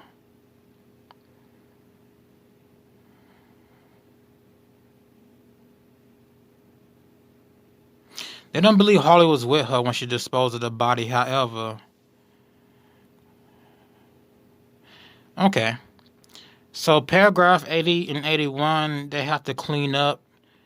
It does not explain what car Harley used or why Harley will go pick up Letecia. Paragraph 80 and 81, please clean up. Rewrite paragraph 80 and 81. Okay. January 29th, the interview between detectives and Letecia and her claims of rape. Go to 82. As mentioned above, Letecia voluntarily... damn.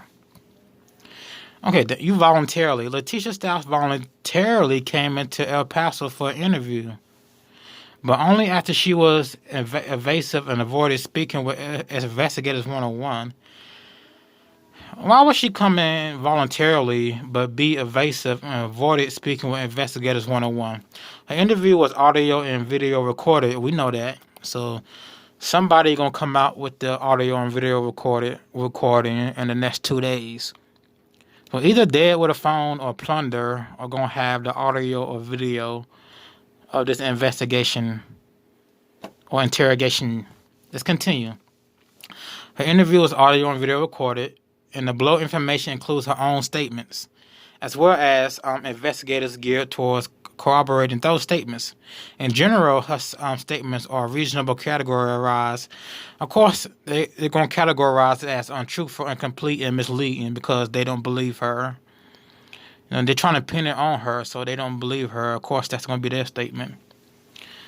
Okay, on 83. Letecia was supposed to arrive at 10 a.m. on 10/29. On 10 a.m. on January 29, 2020.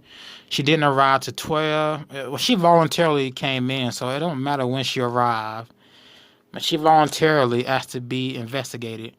So don't worry about what time she come in, because she volunteered to come in. Although she spoke with investigators on the phone several times, she did not want investigators coming to her home, and it was difficult at best to track her down. Investigators provided food and water to Letecia during the interview, of course. Of interest, Letecia brought several pieces of notebook paper with her that contained notes she had written down, of course. During the interview, she referred to these pieces of paper and asked investigators if she could just read her notes. Investigators were not able to seize those notes. I have conducted hundreds of interviews of subjects, victims, and witnesses, and it's extremely rare.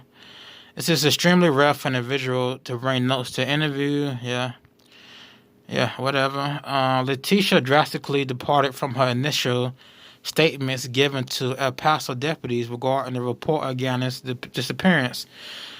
So, she drastically changed her statements. In a summary, Letecia said she had been held at gunpoint,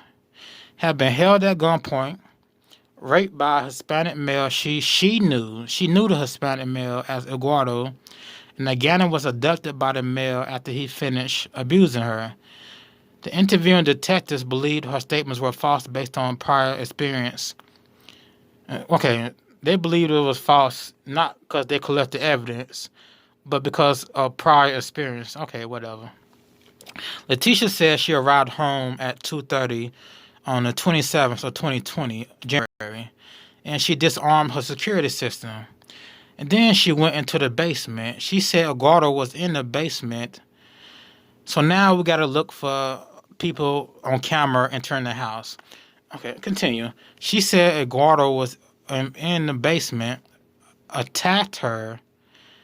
Okay, the ADT. What did the ADT warrant say in paragraph 70 and 60s? Okay. She said that Eguardo was in the basement, attacked her, and pointed a gun at her. She said that after Eguardo had her at gunpoint, he allowed her to go upstairs to greet her stepdaughter. At 2:30, she came home. She disarmed the security system, went into the basement. I'm reading this again. He pointed the gun, had her at gunpoint. He allowed her to go upstairs and greet her stepdaughter, Gannon Stauch, who had just arrived home from school. I forget what time they said she arrived home. Letecia said she sent her daughter outside to ride her bike. So that's when her daughter asked, can she see Gannon? And they believed Gannon was already dead, and she sent her outside to ride her bike. Then returned to the basement where Eguardo assaulted her against her will between 3:30 and 4:30. During this period, she believed that she had hit her head and may have blacked out. Investigators noted no injuries on Letecia's head during their contact. Well, they didn't search her head. They didn't notice. They didn't move her hair out the way to see if there was any injuries. Letecia also said that during the attack, Gannon jumped on Eguardo's back, and that Eguardo was able to throw Gannon off the back and across the room. After Eguardo had finished the assault, he had the gun held to Gannon and demanded a suitcase. Okay, here comes the suitcase and the gun into play. Letecia provided him with a brown suitcase in a cardboard box. So details are matching up because people talked about the suitcase. And then he was shot with a gun. Eguardo attempted to assault her again, but she hit her head and blacked out again. Letecia stated that she tried to fight Eguardo off, but was unsuccessful. I know from training and experience that an individual holds another person at gunpoint, he or she will likely not allow the person to have, until described, being allowed to greet her stepdaughter. Well, Letecia was allowed to greet. Okay, here's what the department is saying. They know from experience somebody held at gunpoint, the suspect wouldn't let that person leave or allow that person to escape. But Gannon was downstairs with the suspect who had a gun. Okay, you understand what I'm saying? Gannon was downstairs. The suspect had a gun. So, of course, she will go greet her daughter and come back downstairs to make sure Gannon is safe. If Letecia's story was accurate, Yeah, he or she will likely not. I'm on 88. He or she will likely not allow the person to have opportunity for escape, as Letecia described being allowed to greet her stepdaughter upstairs before returning to the basement. And Gannon was in the basement with Eguardo, who had a gun. That's why she returned to the basement. I'm pretty sure if Gannon wasn't in the basement, she would have took her daughter and ran outside. But let's continue. More crucially, if Letecia's story was accurate, any reasonable person would have immediately called 911 and reported the home invasion, assault, and kidnapping of their child. And that, that part is suspicious. Letecia didn't call law enforcement until hours later. That part is suspicious. Then again, she could have been looking out for Gannon's safety because, again, the police got reports of ransoms. The police department received 2 ransom notes over the phone saying if they do not send money, Gannon will not be returned safely. So that did happen. They did receive ransoms. They couldn't trace who made the calls, but they did receive ransoms. Even more, I'm on 89. Even more significant, Letecia said she cleaned up the area where the alleged attack had happened. She straightened up signs of disturbance in Gannon. That is suspicious, guys. I would have called the police right after. Even though I wouldn't, if he said, you're not getting a boy back until we get this amount of money, I understand not calling the police. Because he could have said, if you tip off the police, we're going to kill the boy. Even more significant, Letecia said she cleaned up the area where the alleged attack happened. She straightened up the signs. 89. We're on 89. She cleaned up the place. They recovered cleaning supply. Well, they suspect she cleaned up the murder of Gannon, not assault, a scene of assault. They took steps to corroborate Letecia's statement before dismissing them as false and misleading. Okay. Hold on.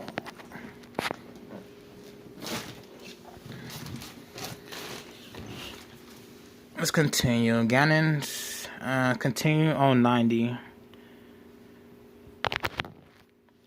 Okay, still on 90. They took steps before dismissing her claim. I don't know what step. For example, investigators reviewed video footage from a security camera that captured the outside of the house resident. Maybe he entered the home from the basement or something. Investigator did observe Elena. So, investigators did observe Elena arriving home from the school bus at or about 3:11, and she did go outside at 3:30, like Letecia said. Going back up to 89.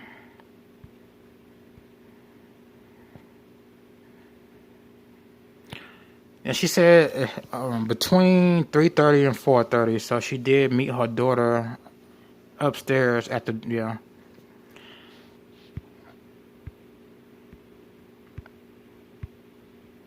So some of the things she said happened do line up.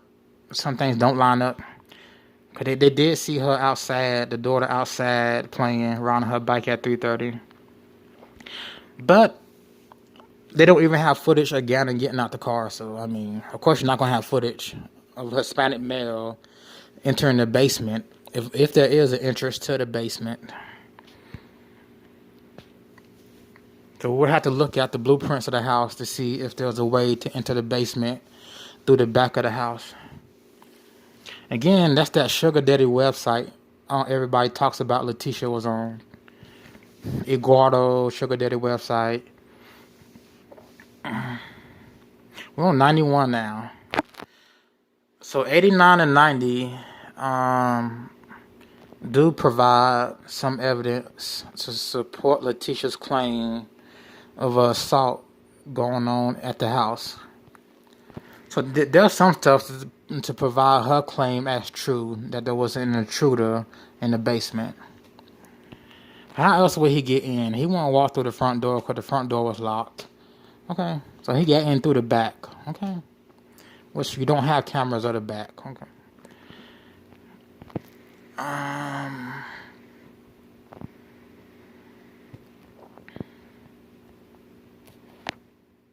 And they took steps to serve her leaving the resident. Yeah, okay, 91.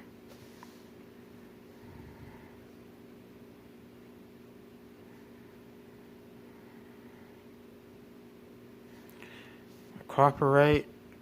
Well, if he was holding a boy from ransom, why would you even give evidence that would possibly identify him if he's holding him for ransom? Okay. Let's get into... Okay, let's get it. Letecia stated she met Eguardo on the 26th of 2020, the day prior to Gannon's disappearance. Can I provide... Yeah, y'all can read this. I'm skimming.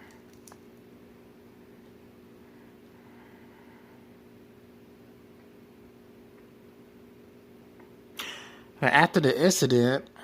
Okay, this goes into the candle incident. Okay.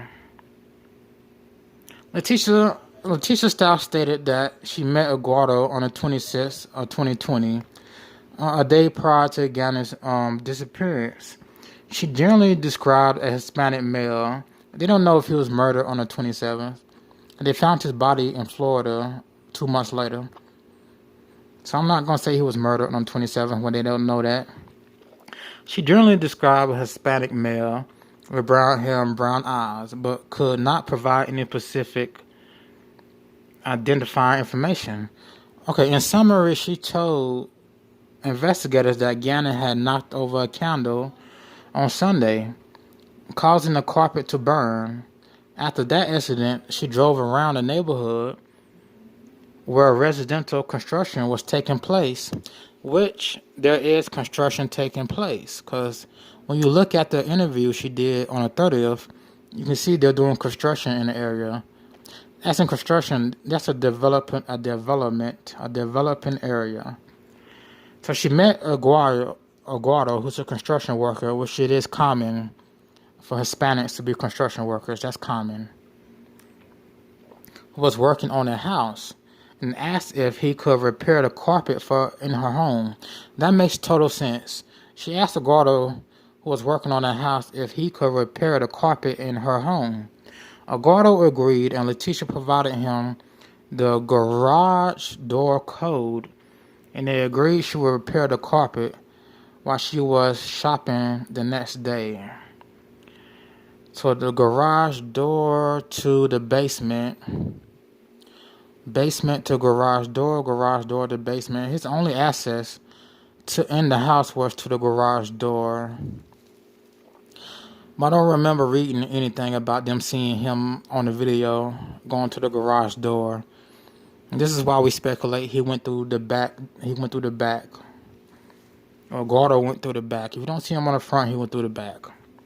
Why? Because they don't have video of Gannon getting out the car.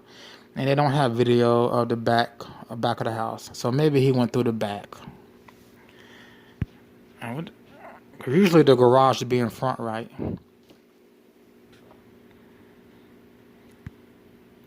Which was dumb. Which is dumb if she gave him the code to the garage door and left the door open.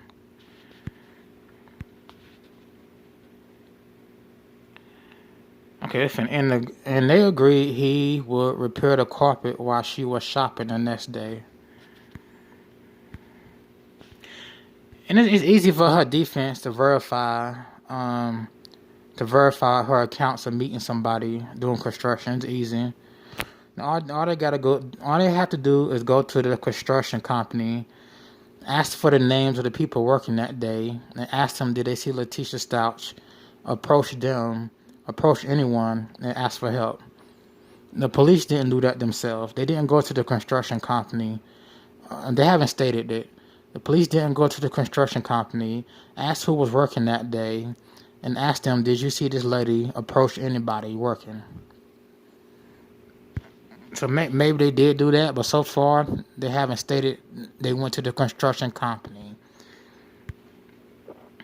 To extent 93, to extent Letecia spoke about Lena, investigators were able to corroborate those statements, but never observed Eguardo or anyone else arriving or leaving. Okay, let's listen to this. To the extent Letecia spoke about Latina, not Latina, Lalian, I had her name early.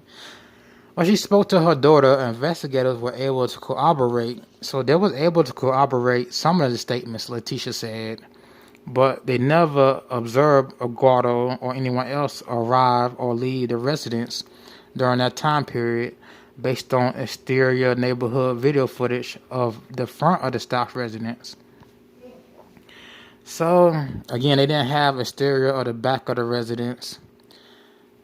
Like I just said, they didn't go to the construction company and ask for the roster who was working that day. Continue. Let me wait for this signal. Oh, okay. Now we're talking about ADT again in 94, paragraph 94. Okay, the officer states, I know from training and experience that when individuals, next. Let's continue reading it though. When individuals concoct lies, most reasonably to conceal the truth, they oftentimes leave portions of truth within those lies. I submit that the statement Letecia made reference the daughter, Lena, and the time period Lena was at the residence are to be true based on video evidence. Her other statements, however, are blatant lies, yeah. But you don't have video of what happened in the back of the house, of anybody entering the back of the house to the basement. Investigators you also got to show the garage door that nobody went into the garage or wherever the garage is located. More than likely the garage is located in front of the house. Then again, the back of the house, you have no video to see if anybody broke in. Okay. Investigators also revealed Letecia's phone records during the time period of the we're on 95. Investigators also reviewed Letecia's phone records during the time period of the alleged assault between 3:30 and 4:30, January 27, 2020. During this time period, Letecia had phone activity to include an outgoing phone call and numerous text messages to Al Stauch and Harley, mainly to discuss purchasing a new set of headphones. So there was a text message at 3:41, 3:42, 3:43, 3:44, 3:45, 4:11, 4:19, and 4:20. Which is strange. You got 1, 2, 3, 4, 5. You got 5 text messages she sent back to back. 4:11, she stopped texting for 15. She stopped texting for 26 minutes. 4:11, then 4:19, then back to back 4:19, 4:20. Okay. What's kind of okay next? And that doesn't prove that wasn't nobody in the house though.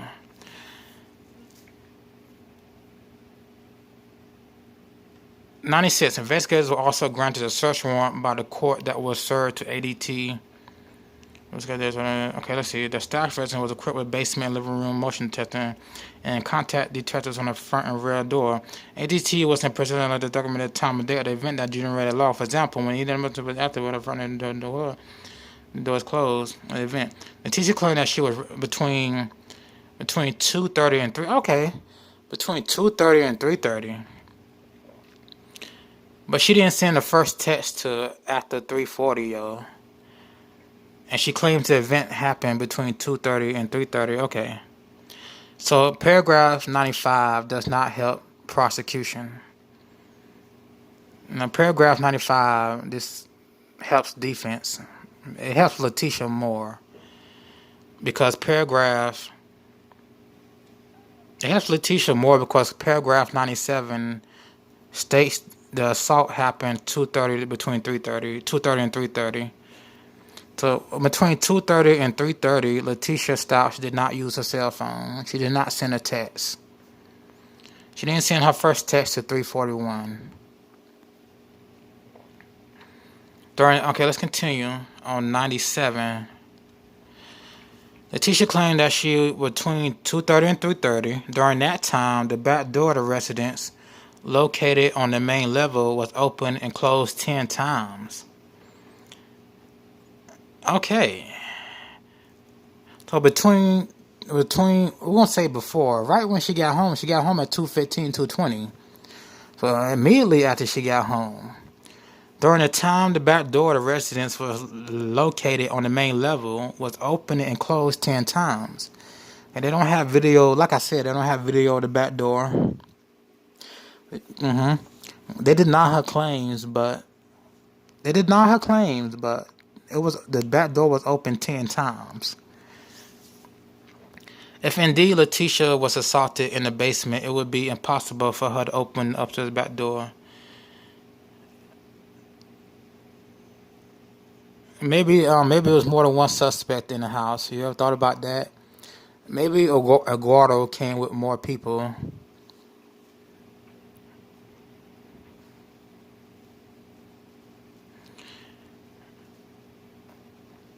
And oh Lord, her cell phone records and ADT kind of it backs up her claims that somebody else was in the house.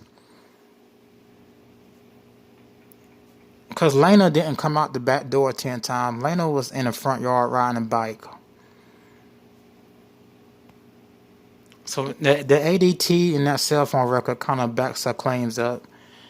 So they really had them. They screwed the pooch on that. They screwed the pooch. 10 times, y'all. 10 times. They read it again.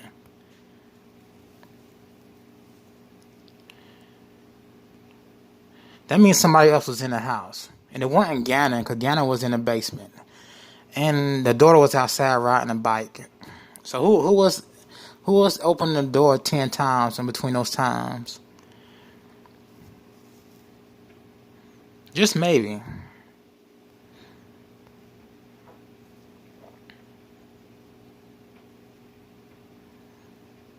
We're on 98. For example, between... I really don't care about January 23rd or January 26th. I don't care. Yeah. Now, this supports Letecia's defense. 98 supports Letecia.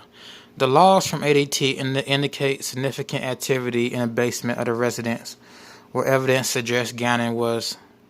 Now, they speculate he was murdered in the basement. They don't know. They speculate. For example, between the 23rd and 26th, the average number of basement motion events was 3.5. But on the 27th, the average number of basement motion events was 10.3. That's a 3 times increase in motion.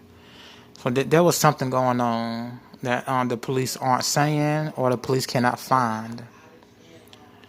A possible scenario for the increase in activity, Letecia was going up and down stairs. I doubt that. She was going up and down stairs in order to get cleaner supply. I doubt that. Let's go back up.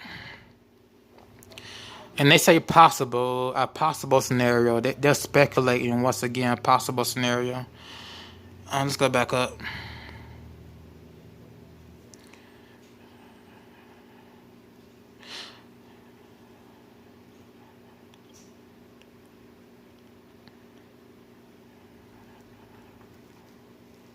Yeah. Okay, during 2:30 and 3:30, the back door of the residence was open 10 times. Why would she go out the back door? The cleaning supply are in the kitchen. You don't have to go out the back door to get cleaning supply when they're in the kitchen. And then she had to tell Harley to go get cleaning supply too.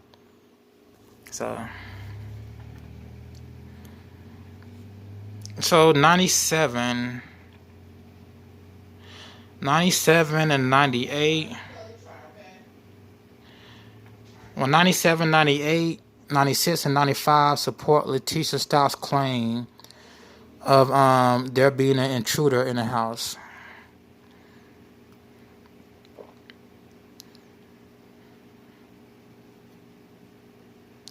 Well, 99, I did read 98, right?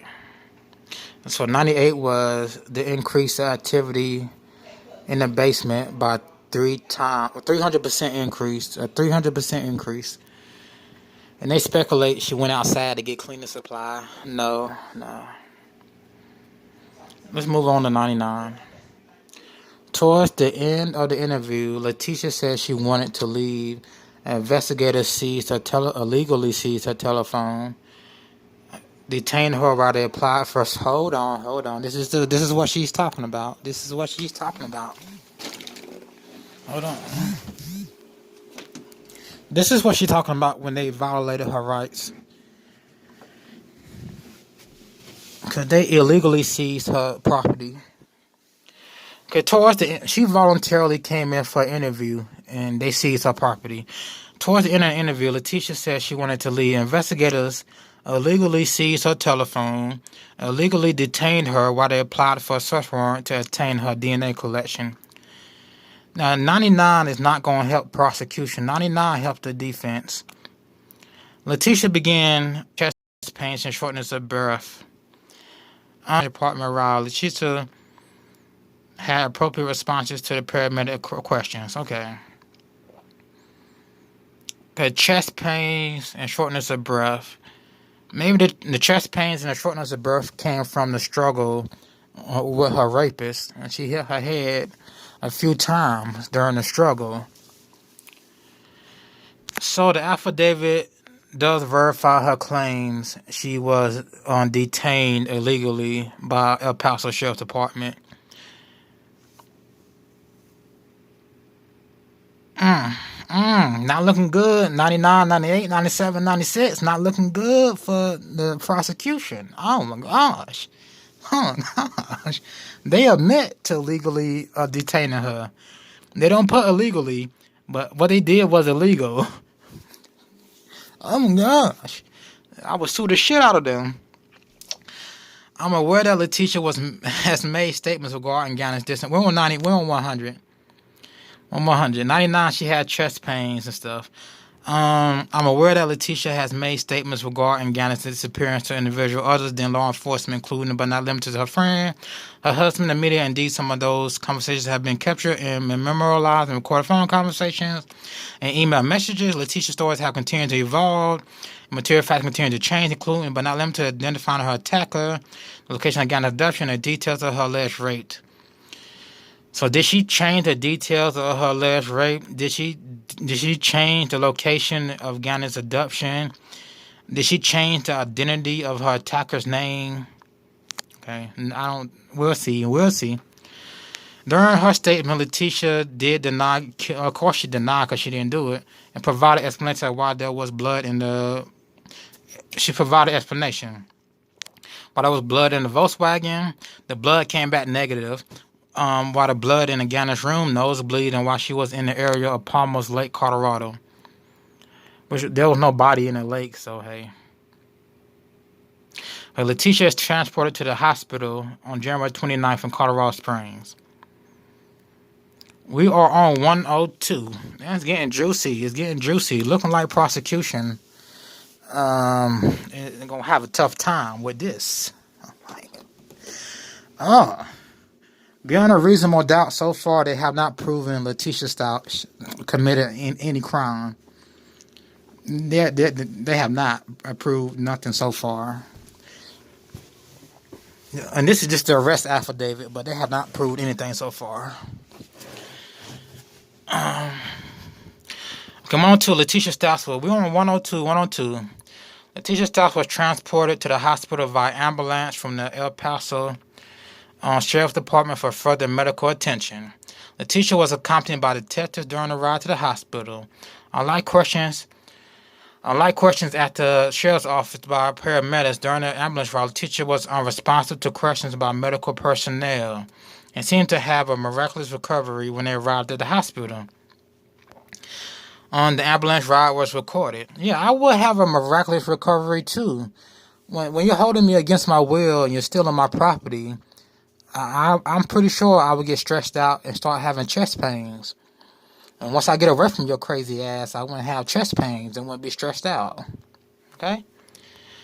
especially when you suffer the injury to the head, okay? And whatever injury she may have suffered during her assault by Mr. Eguardo, who they haven't found yet. The Letecia included, for privacy reasons, she had no life-threatening injuries. And let's continue. I'm not going to comment on her medical situation. They might produce injuries to her head.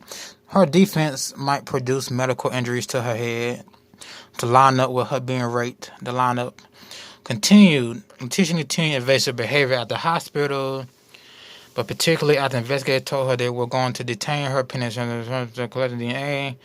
The search warrant collection. Let me stop skimming. Ultimately, the search warrant for the collection of non-testimonial evidence was signed and executed. A second warrant was compelled. Suddenly, exam was initially read by the court, but then squashed by the court. Squashed by the court. To be clear, Letecia did not allow it to be completed. A sane exam. I don't know if that's an exam for a rape kit or a psychological exam. I don't know. I have more details about a sane exam when I get a chance to look it up.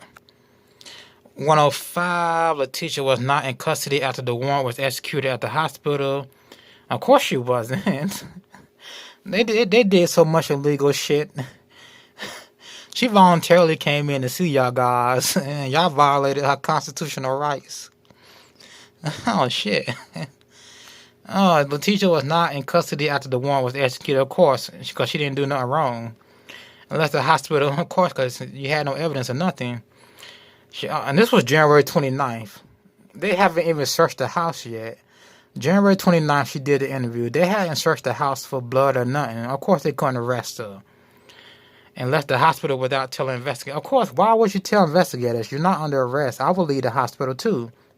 I gotta tell you a damn thing. She also made a phone call from the waiting room at the hospital. There was physical surveillance being conducted by law enforcement in the area. And the area... Here's the thing. They don't know if she dumped the body or not. If they were going to arrest her on the 28th, scratch that one, because they alleged she dumped the body on the 28th. Let's continue. And the 29th is when they violated her constitutional rights. There was a surveillance conducted by one from the area. Investigator along Letecia was picked up by one person at the hospital and was reunited with her daughter 7 miles from the hospital. Okay. 106, although her behavior was not illegal, I submit that as pressure continued to increase from investigators, Letecia became more and more desperate to leave the hospital, likely because she felt she wasn't going to be caught in her lies because she didn't have to talk. She's like, I refuse to talk. It's time for me to go. Again, you violated her rights. Furthermore, Letecia did not want to pursue collecting evidence that might someone to find her suspected rapist. Now, all they had to do was go to the construction company, ask for a list of employees who were working that day, and then go question those employees did they see Letecia. So far, the police department has never went to that construction company, asked for a list of employees who were working that day in that area, and questioned them. So far, they haven't said they did that. Okay, next, 107. Searches of Letecia's residence and discovery of confirmed blood. Yeah, the blood was from nosebleeds, we know. I'm going to skim through this because this is about done with.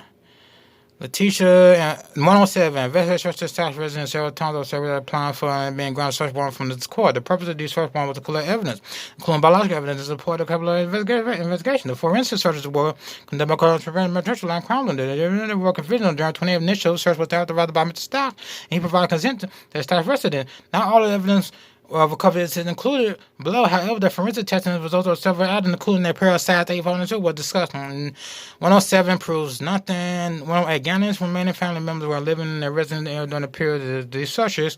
Investigators did not initially seal the residence off. They did not initially seal the residence off. Crime scene in the 1949 corner of Springs, Metro London responded to the residents and found traces of blood throughout the residence based on Blue Star forensic light blood stain residence test. There are visible blood in the residence and the ground and other portions of the house. Blue Star forensic stain with some limited alarm that have scrawled and discussed above 110. By way of background, a residence located in the ranch-style single home found 2-car attached garage. There are 4 bedrooms, 3 bedrooms in the residence. 2 of those bedrooms are in the basement, where I believe the alleged attacker entered through the basement. If he didn't enter through the garage door, he entered through the basement back door. He entered through the back, including Gannon's next to. And the easy way to enter through the back, he had the garage code.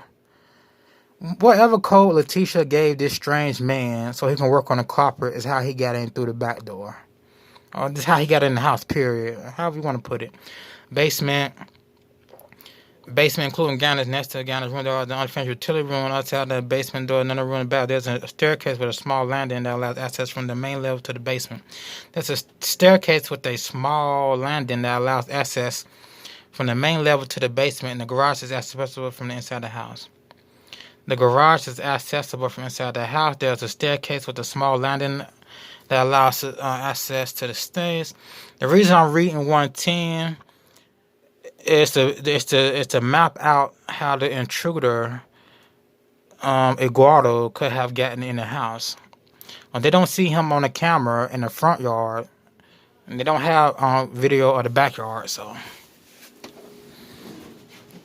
let's continue on 110.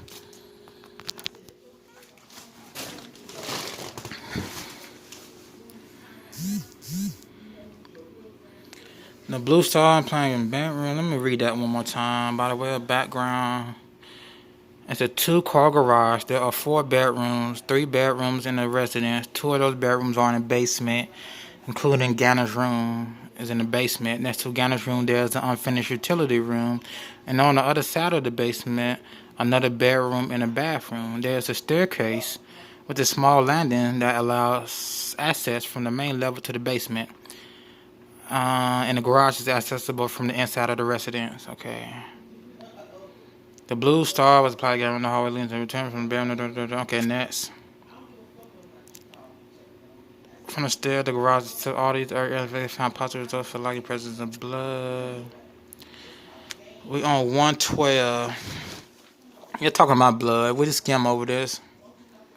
Okay, there was suspected the blood had been seen to the crime team and suspected blood found.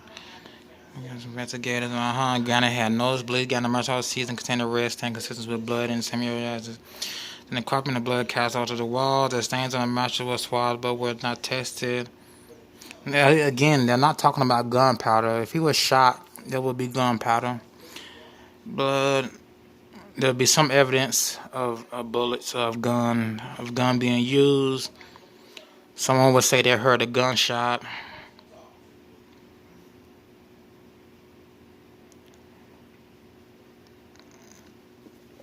I'm going to skim through the rest of this. I have included several crime scene photos that involved the wall in this gun's bed. Next, I submit that the blood located in Gannon's rooms have been cleaned up based on, because Gannon had nosebleeds. Investigators have requested that a report from Tom Williams and turn out notification certified scene. So there's some reports they don't have back. Mr. Griffin examined the blood found Gannon's body. Mr. Griffin reported that the stains on the walls are consistent, which conclude gunshot while forced or stabbed. Mr. President did not.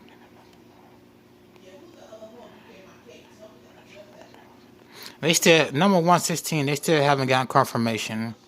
116, I'm taking that speculation. Because they say they still haven't gotten confirmation. Investigators have requested but have not yet received a report from Tom Griffin, who is an international association, International Association for Identification, Certified Senior Crime Scene Analysis. A long title for nothing.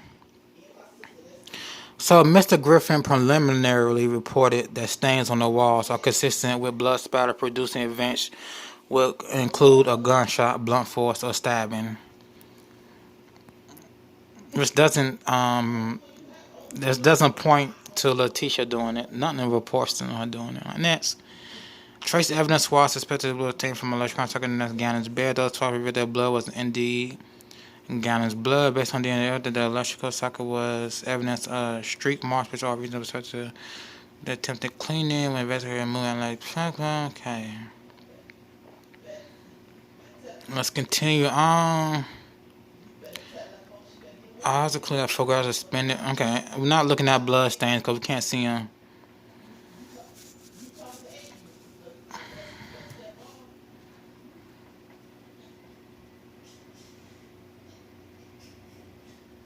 They interviewed her the 29th voluntarily. Didn't they search the house on the 29th? Okay. Let's go back to our videos to see when they state they first came to the house. Because Letecia's first interview was released on the 31st. She did her first interview on the 30th. TV interview on the 30th, 31st. I don't remember seeing crime scene at the house on the 29th. She did the interview for the police on the 29th. I remember crime scene coming on February 1st or 2nd. So, okay.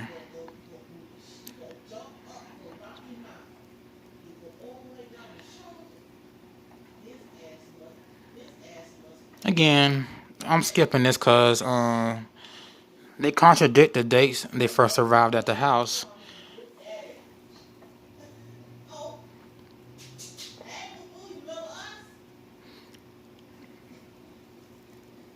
The dates 29 contradict the dates I know to be they first arrived at the house.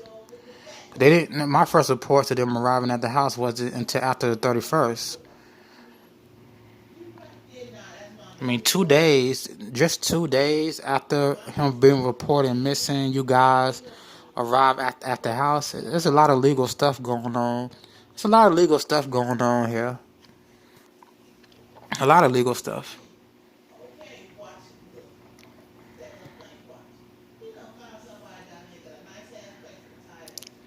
Stauchs homes and should be no doubt initial point that Gannon had left the home had not returned.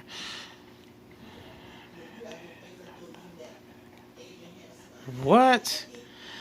At Paso Deputies 122, deputies responded to the Stauchs home for a call about a missing 11-year-old on the 27th. They did not notice any blood stains in Gannon's bedroom, and it should be noted that initial report Gannon left the home and had not returned. I guess.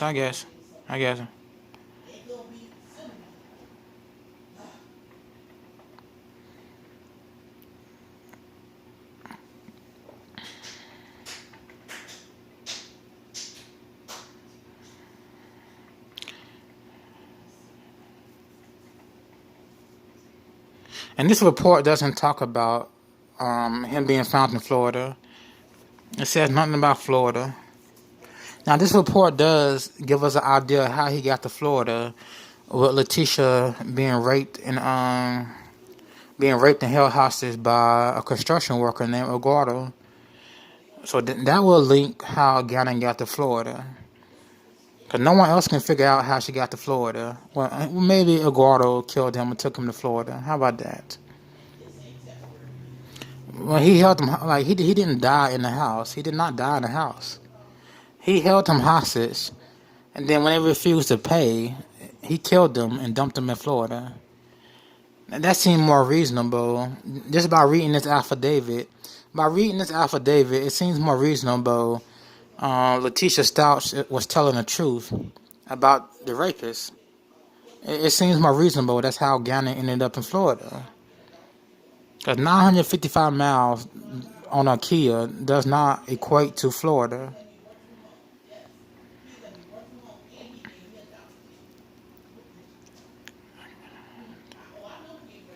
This is just talking about blood DNA again.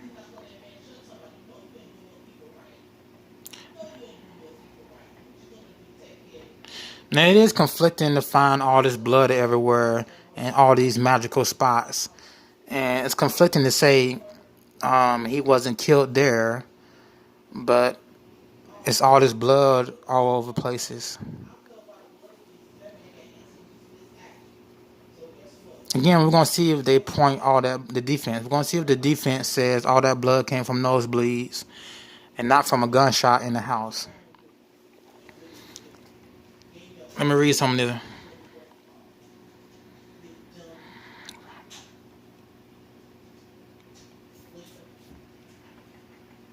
Letecia's blood was recovered from the interior of a size 8.5 Nike shoes.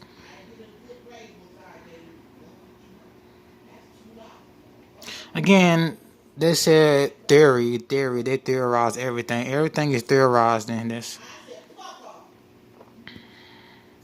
Maybe this is important to read over. Let me read over it some more. Receiving the criminal crime lunar completed by so this card for later attributed to DNA. Okay, they toothbrush, Bristol, toothbrush head, toothbrush retainer.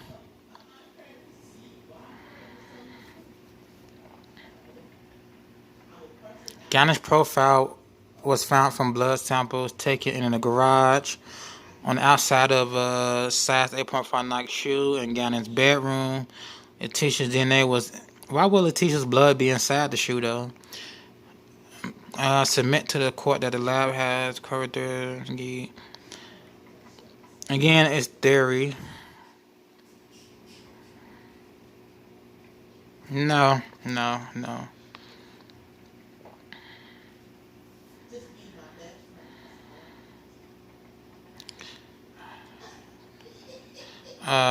Twilight started daytime around 9 compared to dinner.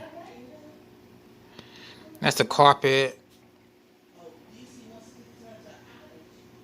Again, the blood profiles for the SUV came up negative.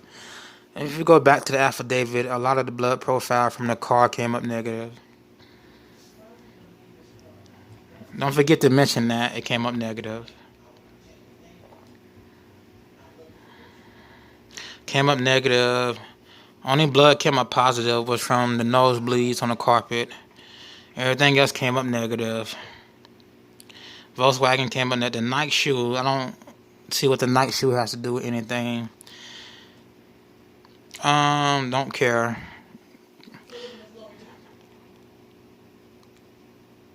This is about the cell phone. Maybe it'll tell us why Harley had to go pick up Letecia on the night they believe Letecia dumped Gannon's body. Maybe they'll tell us why that their theory don't make sense. Now, the police say Letecia's statements don't make sense, but the police statements don't make sense either. Okay? This is going to cast reasonable doubt. This is going to cast doubt in the minds of a judge and jury that she committed this crime. Okay?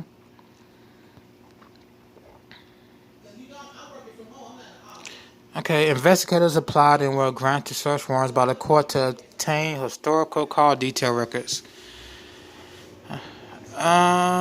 Devices utilized by Letecia and Harley.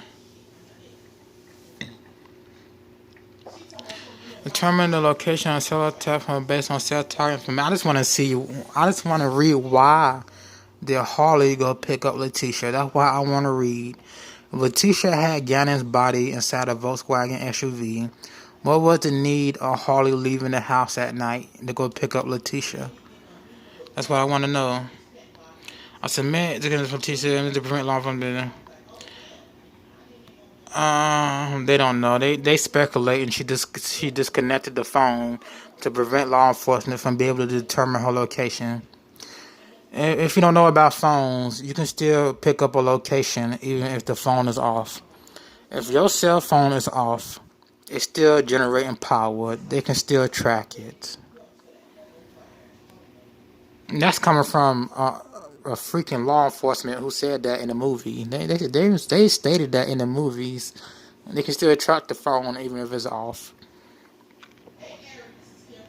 You don't necessarily. You got to take out the battery. They keep the functions from operating. And no matter if you have your phone on or off, they can still track it. So that part is null and void.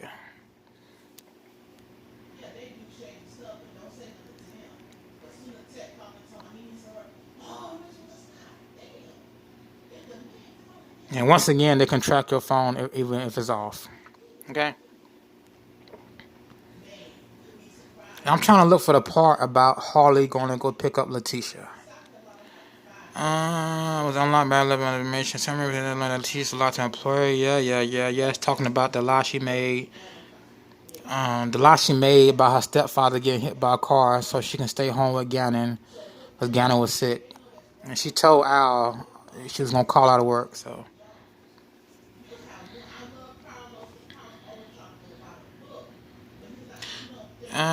Number 131.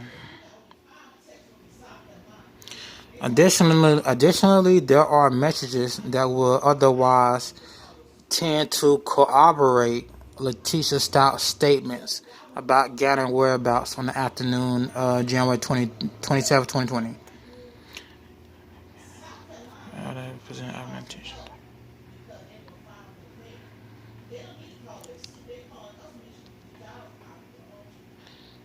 Yeah, say it corroborates and misleading. That they suspect is false and misleading. They did not check with the oh my God, they did not investigate with the construction company and ask them, did they see Letecia?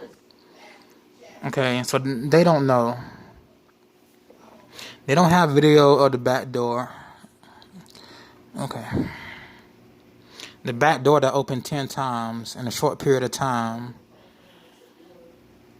So, like, everything she tries to poke holes in, or every truth she tries to tell, they poke holes in with some nonsense theory. So they have as much nonsense speculation as she does, as anybody on the internet does. And this affidavit is full of speculation by the police department. None of it is to be found true. Only thing to be found true are blood stains in the carpet or on the wall. No blood stains in the car came back negative. Negative if you read an affidavit. Information they lifted from the SUV came back. That's about it. Only thing not speculative is finding blood in the house and the information they lifted from the SUV. Her picking up Al. Harley leaving the house to go see Letecia. They did not investigate this Eguardo person. They did not go to the construction company and investigate. They do not list it in the affidavit. They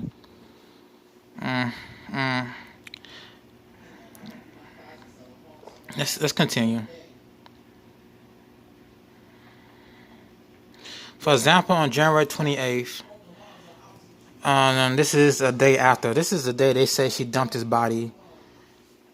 So they said that she dumped his body after 8 p.m. on the 28th. This is 5:14 a.m. She had a conversation with Stephanie, the children's babysitter.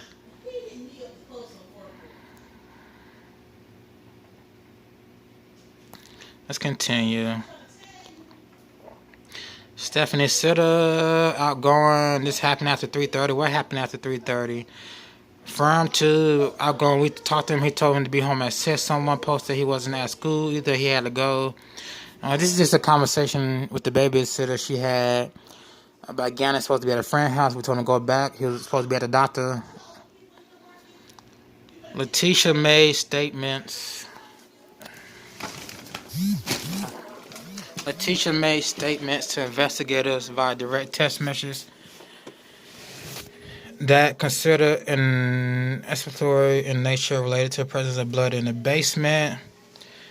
Seen below text message. I had talked with investigators over at Letecia Stauch residence on the 27th. On the 27th, they did search the house. The 28th, they didn't even search the house on the 28th. This is where they messed up in the affidavit. They give dates that they weren't supposed to be at the house searching. The only date they're supposed to be at the house searching is the 27th. The 29th, they had no reason to be there. The first reports of the crime lab on February 1st and February 2nd. When they claimed they searched the house on the 29th because Letecia came to the police station voluntarily. She gave a statement about being raped and whatnot. And they violated her rights. They did violate her rights. That's clear cut. They violated her rights. It's damn near kidnapping what they did. It's damn near kidnapping what the police department did to her. Damn near.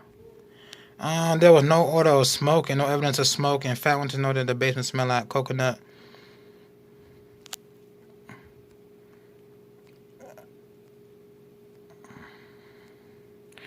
Letecia took her cell phone, denied her representative, and they tried to kidnap her on nothing.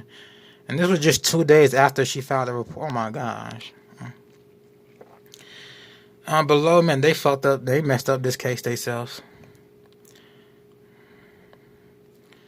Let me go back up and read. Test measures that could consider from the nature of below. I have talked with veterans West Side households and residents in 27, 28, and 29. There was no odor of smoke and no evidence of smoke. In fact, Crime Lab didn't get there till after the 29th, so I don't understand that bullshit.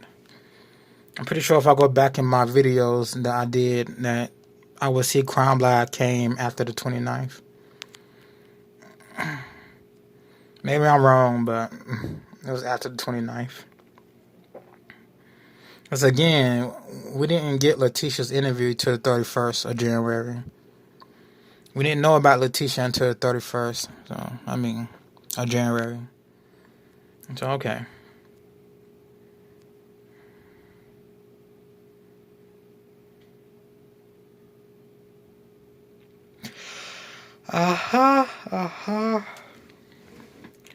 So far, they talk about no ballistics, no gunpowder, no nothing. They have not mentioned gunpowder.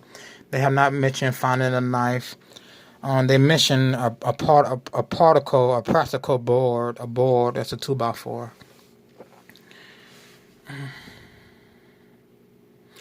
And they recovered limited GPS location on Letecia's phones.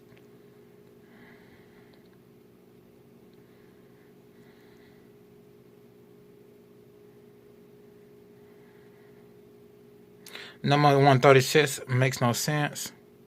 136 is irrelevant.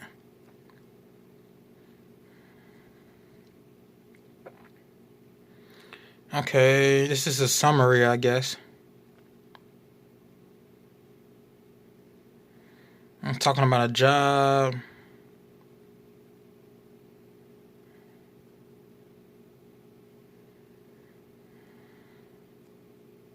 It's talking about her looking for places in Florida, but it says nothing about her.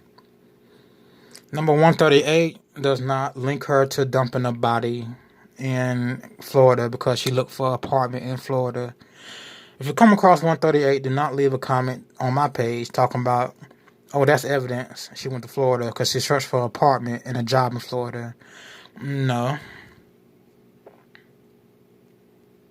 That's not evidence of anything.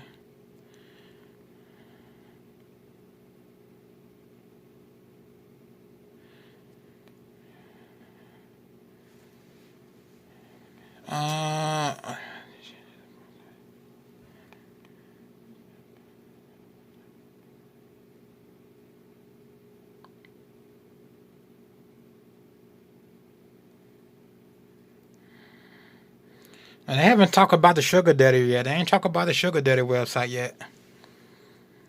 So no, she didn't meet him on sugar daddy website, as I thought. She met him after Gannon burnt the carpet, and she went looking for, they were doing construction in the area. And she asked one of the construction workers could they fix the carpet, and she stupidly gave the security code to the garage, which might have been the security code to everything else in the house.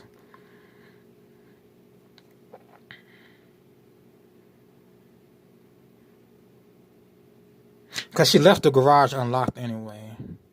The garage door, she left it unlocked. The garage door leads to the basement where she claims she was raped at. Okay? Even though they say they don't see anybody coming in, it's still possible somebody came in through the back or wheresoever. So we're going to see how the defense builds this case around the claims of an intruder, rape, kidnap.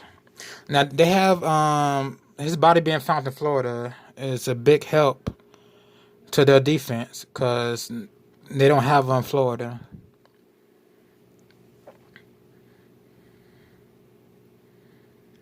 And it's a good chance this Eguardo person went to Florida. Listen, there's a lot of Hispanics. There's Hispanics everywhere. So we're gonna see how this piece together, and I'm trying to piece together the defense myself. Further discussion. Also, direct question to Letecia's turn. Letecia here's the kids. Tell the next. We already seen that. Oh, what did she Google? Find real military singles. That's why she said she might not have been happy with Al. Which is not an excuse to kill anybody. If she was looking to leave, again, they're saying she was looking at find real military spouses. So if she was looking to leave and not Al was looking to leave, she has no reason to want to kill Gannon. And once again, if she was looking to leave, she could have just left. She had no reason to kill Gannon. Because everybody's rumor is she killed Gannon because she was unhappy. Al wanted to leave her. Okay. It looks more like Letecia wanted to step out on Al. Okay. Parenting should be for 4 people, not 1. I'm all doing all the work for my stepkids and their mom doesn't help. This is the searches she made. Hold on. So just read down that list.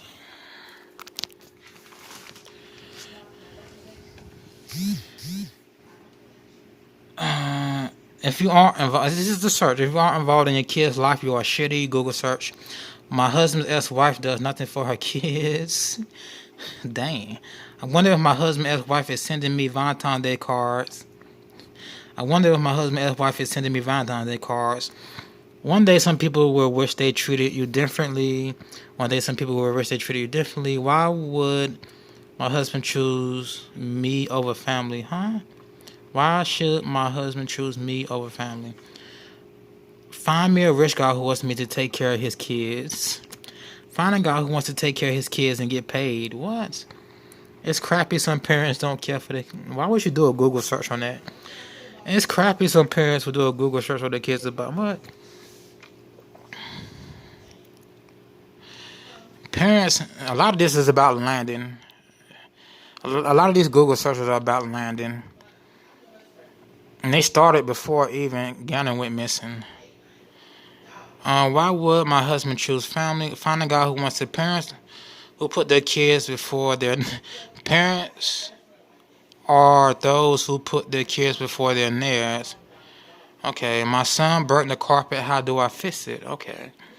That was on the 27th at 2:09 a.m. My son burnt the carpet. How do I fix it? Smoke effects will... Okay, in it. Smoke from fire effects. Colorado law for kids staying at home. School is out. Is it okay for my kid to stay at home? No, it's not. Son is sick, but I have to go to work. Well, give the excuse to your worker. Son is sick, can't stay home. Suede repair for sofa. A Paso Shell's office number. A Paso Shell. Oh yeah, this is when she called the police to report Gannon's missing. So at 6:54, she searched for the number. What is the process for our runaway child? Police steps for our runaway child. Police steps for our missing child. I can't read that one. Can Nintendo find my Switch? Something about CarNet, Volkswagen. They were asking for our son's toothbrush, but said nothing is wrong. So on 128, they are asking for our son's toothbrush, but nothing is wrong. Okay. That was on 128, 4:19 p.m. Okay, Letecia's search activity on iPhone spanning 125 to 128. Recovering search that delete from Letecia's phone. Look at this. Look at this. Investigators were also able to recover internet search history that was deleted from Letecia's phone. Well, nothing is deleted from your phone. Just remember that. And they can track your phone if it's off us or off our own people.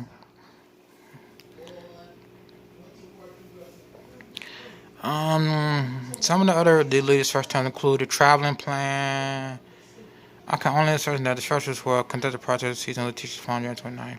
And they illegally seized her phone. They illegally try to detain her and illegally seize her phone. Include traveling plans, shopping, so far, Letecia's just gone to do time for assaulting a police officer. That's all I'm seeing in this affidavit. This is all I'm seeing.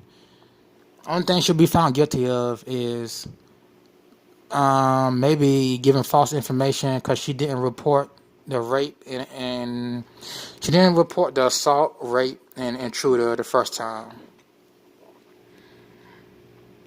So false information and assault on the officer, that's like a year and a half.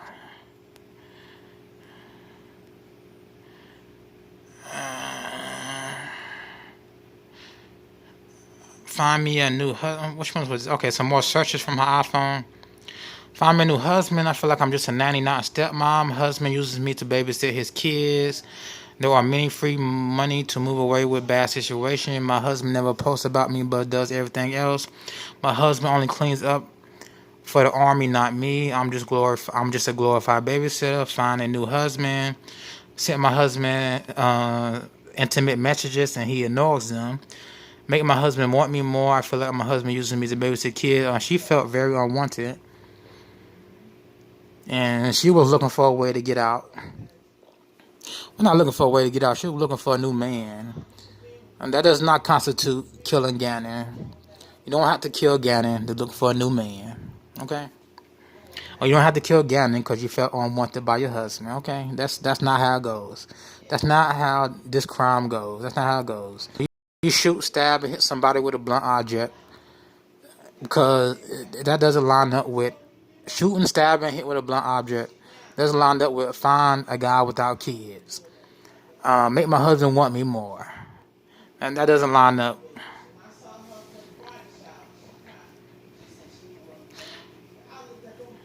Like shooting, stabbing, and hitting somebody with a 2x4, a blunt object, lines up with a serial killer, a mad man, a mad person.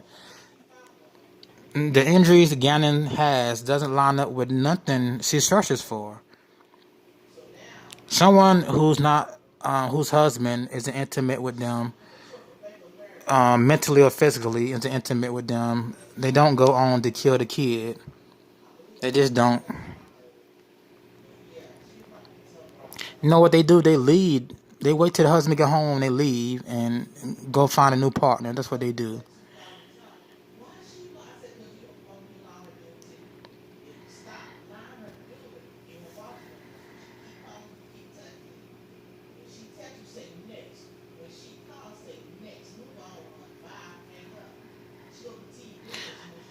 Number 144, they admit to violating her constitutional rights. When they admit to violating her constitutional rights and stealing her property,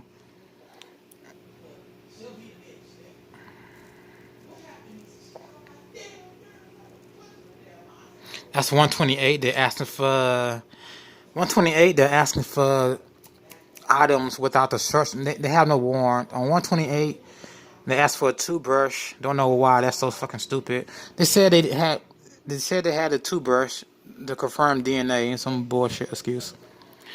Okay, 146, no warrant. They're asking for suspicious stuff. Paragraph 146, no warrant.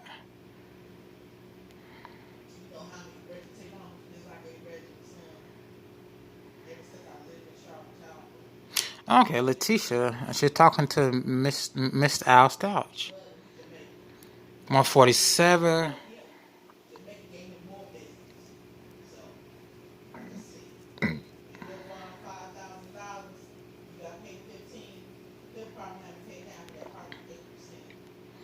Yeah, she believes she was a suspect because they asked for a toothbrush. And they asking for stuff without a warrant on 128. That's the day after. I know they didn't have no warrant. I know good and well they had no warrant to ask for nothing on 128.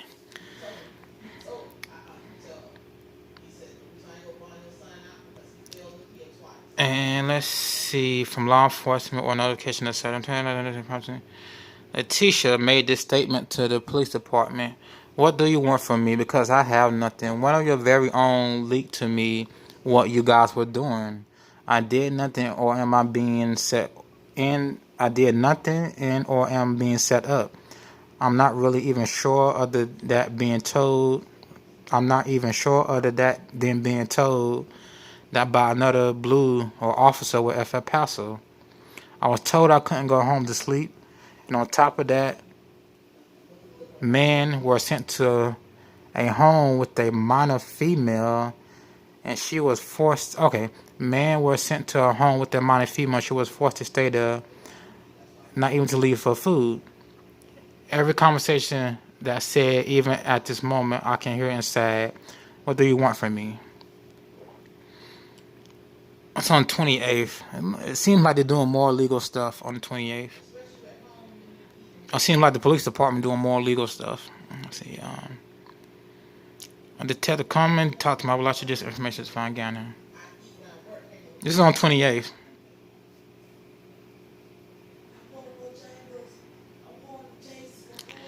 And we'll grant his first one. So far, it's all looking bad for the police department and prosecution. Installed a GPS tracker on a vehicle, investigated tracking range provider. Then I met with someone that included information and summary that told not seeing the turn direction to try to get the body. In summary, investigators. Okay, let's read 150. Let's read 149. In summary, investigators speculate Letecia utilized the rented Nissan Altima to return to the area in which she disposed of Gannon's body. They believe she disposed of it after 8 p.m. on January 28th, and they believe Harley came and picked her up after she disposed of the body. If you go back to paragraph 81, it's some weird stuff going on in this affidavit. This affidavit just is poorly written. In some areas, poorly written. Gannon's body indeed recovered a piece of particle board from this area with Gannon's blood on it. But they believe she took the Altima, returned to the area. She disposed of Gannon's body. 2x4 flew off the truck. We all know the 2x4 flew off the truck. 416, 421. No. See, they gotta do more clearer pictures. Let's continue on until they can get clear pictures to us. 150. The fact that Letecia came to the same area. Again, I gotta go back to what GPS they lifted from the truck on the 27th. Because she took the truck on the 27th.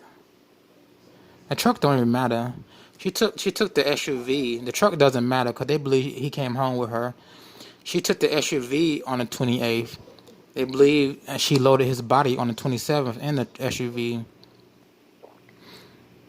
So on the 31st, she came back. And they believe she came back to get the body. She came back in what kind of car? Nissan Altima? Oh, the Nissan didn't have no blood, right? So we got to go back up and see if they found... Well, no, I don't think the Nissan had any blood in it. No, I don't believe I know. A lot of the blood work came back negative, so okay. The fact Letecia came back negative is significant, and the races had not covered any event that Letecia found a friend that lived there. Yeah, keep going.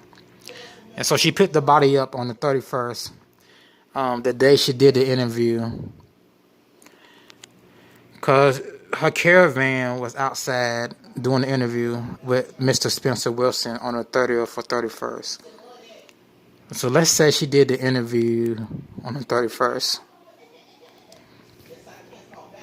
and have not uncovered any evidence that Letecia has family and friends. He's a legitimate presence in the house and supposed criminal evidence. I submit a reasonable. Number 151. He says, I submit reasonable speculation for the fact Letecia returned to his area based on information presented in his affidavit as follows.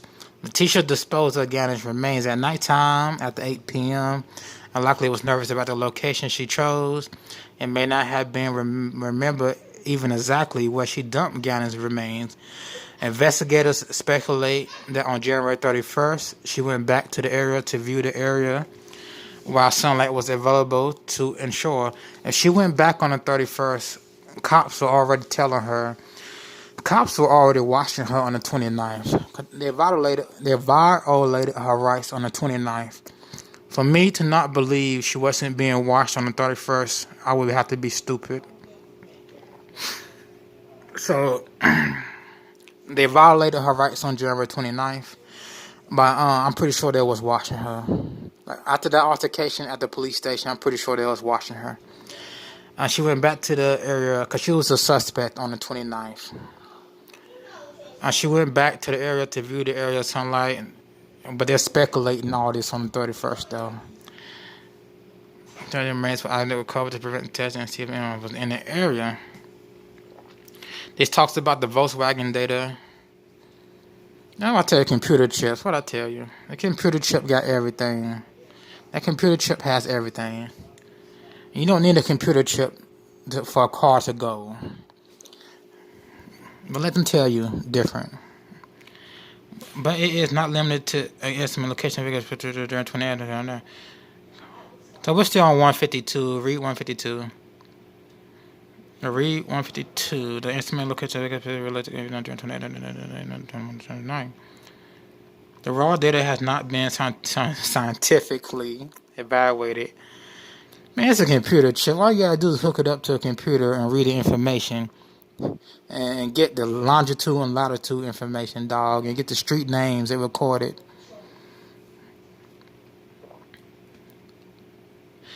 And the raw data that was provided was not portrayed to be an exact representation of the VA's activity.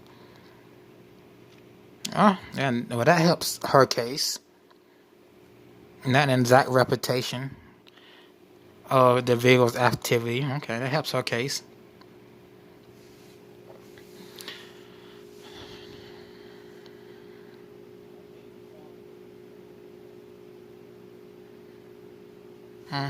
Let's go to 154.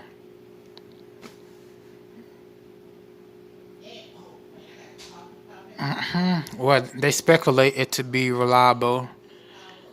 154. We're at the last sentence in 154. As with other forensic evidence discussed in the affidavit, investigators speculate it to be reliable.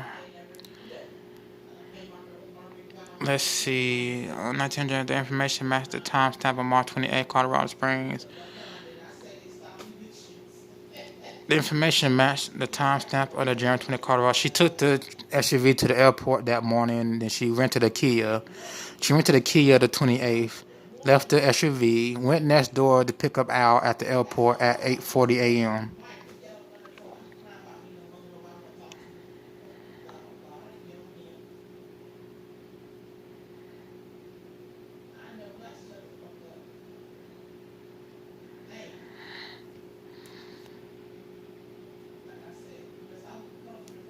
I was in the highway. This is where they believe she dumped the body, 156. Between 9:15 and 10:30. That's when they say Harley left the house and went to pick up Letecia. Man, so paragraph 81 and 156. We'll review paragraph 81 and 156. Was it 81? Either 81, 91. But 81 and 156.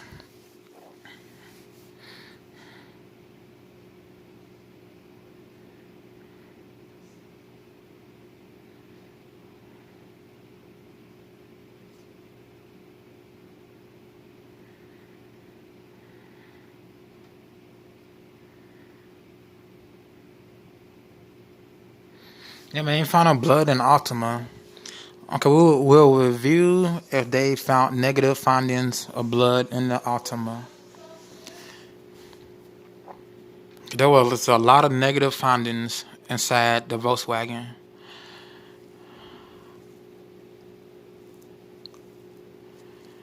I'm still on 156.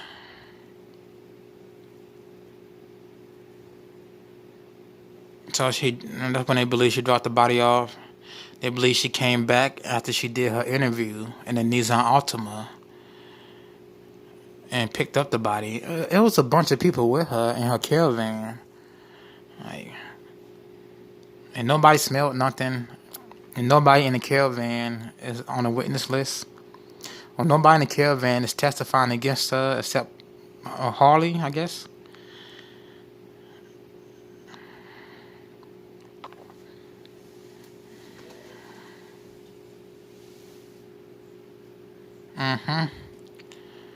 More speculation. Doesn't prove murder. 157 doesn't prove murder. His body wasn't found there. Doesn't prove nothing. The continued evolution. Oh, Lord. The continued evolution of Letecia's story. Let's continue.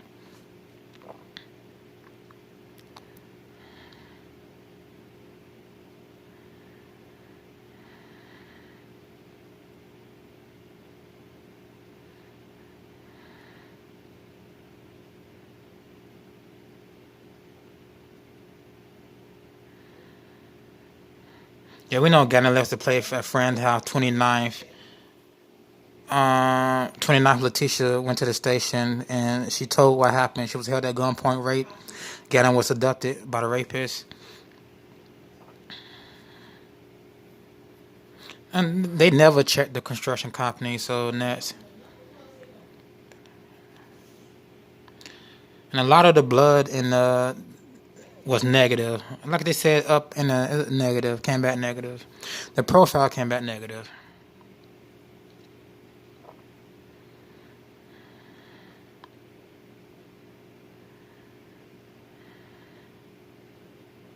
And number 161 is talking about Gannon being burnt by the candle.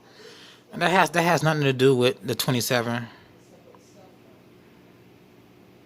And wiped it. Okay. Thank you. That Gannon peeled the burn off and wiped the blood on his bedroom wall.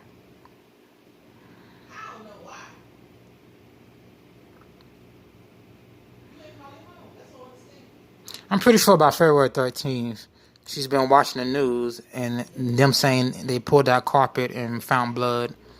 I'm pretty sure. She was watching the news and she mentioned that.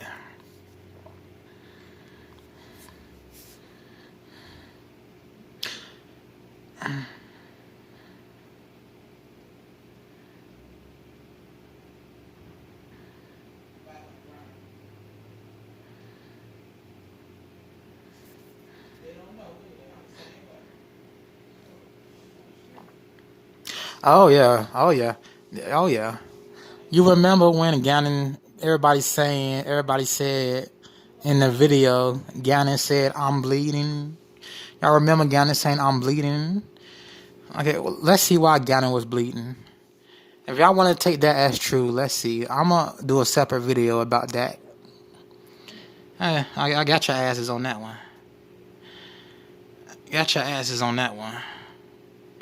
Y'all want to say Gannon was bleeding? Y'all want to go with Gannon was bleeding? Let's see why Gannon was bleeding.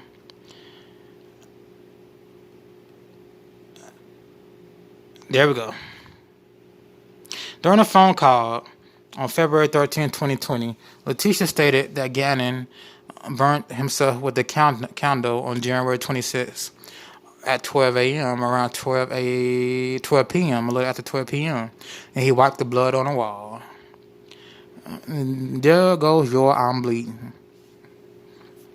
And there goes her defense. And I will do a video on 161. What was it, 151 and 81? Was it 151? 151. Yeah, 151. Okay, start from top. 81, 151. And was it 161? Yep. 81, 151, 161. So that's easy to remember. Got a lot of ones. 81, 151, and 161 will be our next video. Letecia had an additional comment with Mr. Stauch and provided 4 additional versions against him. She provided 4 different versions against his disappearance. Let's get into this, ladies. Stick to one version in court, though. Stick to one version. Version number 1.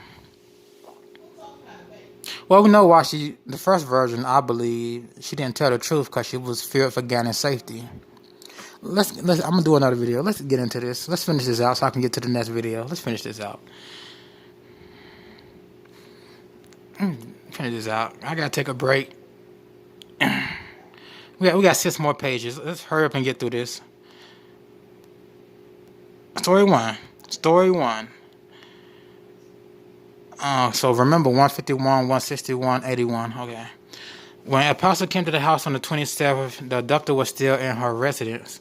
When the police came to her house, the abductor was still in residence, and that she tried to signal the devil that was somebody arrested. It should be noted that they checked the entire house. They checked the whole house, but didn't check the cars for a body or a suitcase. Okay. Number 2, she was raped by Quincy Brown. Who the fuck is Quincy Brown? Isn't Quincy Brown an old singer from the 70s? That's Quincy Jones. She was raped by Quincy Brown at her residence, and Brown abducted Gannon. She knew Brown identity because she saw a paper in the credit card for his pocket and his name on it. Letecia sent a photograph of Quincy Brown to her husband, trying to know that the mirrored image online with Quincy Brown was listed as the most wanted suspect. Okay. Who's gonna look up this Quincy Brown? I'm not looking up Quincy Brown as the most wanted suspect. That might be video number 2. Quincy Brown. Who is this Quincy Brown? Quincy Brown followed her from Petco at some point and was laying in the middle of the road in front of her car. He jumped into her car and made her take him home. Number 3, there's the police aren't even sure Gannon got out the car. The police themselves speculate Gannon did get out the car and he was murdered at home in the afternoon. But we cannot see. They don't have evidence of that. So we cannot see if Gannon and other people did get out the car. Mr. Roger Drayton has no evidence at all. Roger Drayton has no evidence at all. Number 4, Letecia and Gannon were near county line.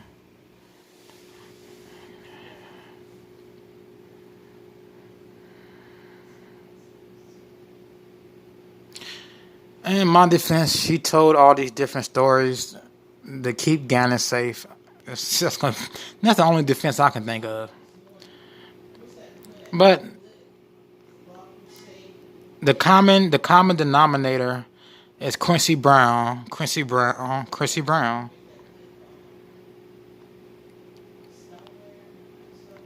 And a man named Terrence. Story number 2, Quincy Brown. Story number 4, Quincy Brown. Story number 3, Quincy Brown. Story number 2, Quincy Brown. Story number 1. Story number 1 was when she got home, a construction worker she hired was already in the house in the basement, and somehow he got through the garage.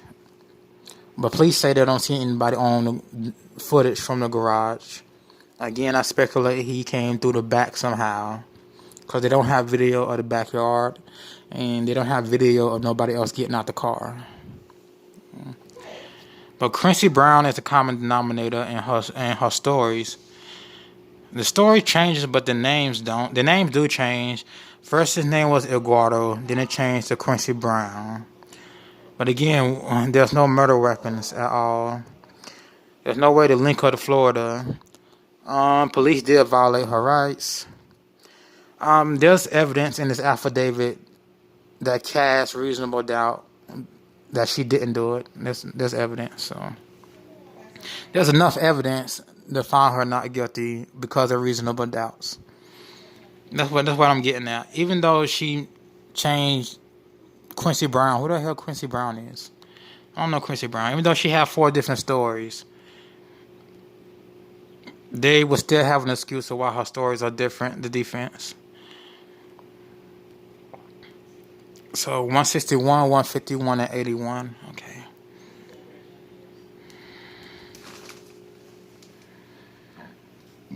Oh, they're talking about story number 4, paragraph 163. 163. Story number 4 is she let Gannon ride a bicycle in that area. He fell off, hit his head, and he was then abducted by Mr. Quincy Brown. Okay. Let's continue. 163. Story number 4. They find interest in story number 4.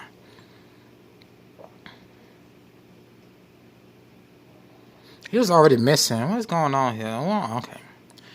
The 12th to the 14th, he was already missing. They believe he was already in Florida, the 12th to the 14th.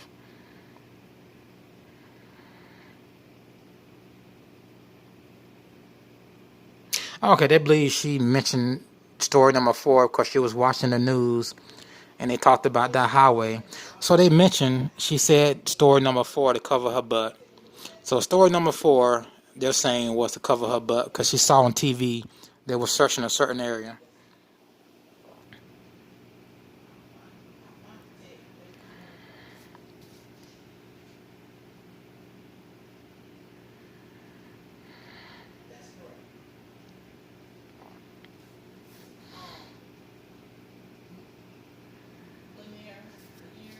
Okay, Quincy Brown was in.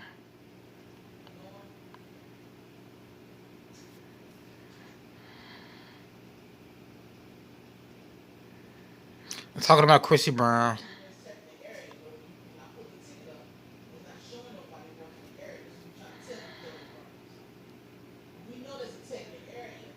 First degree kidnapping. Okay, I'm just keep going. As mentioned above, investigators begin to focus the search effort for Gannon's remains in the area. Yeah, we know this. On February, they're repeating some stuff now. Let's see, what else did they find? What else did they find that day besides the 2x4?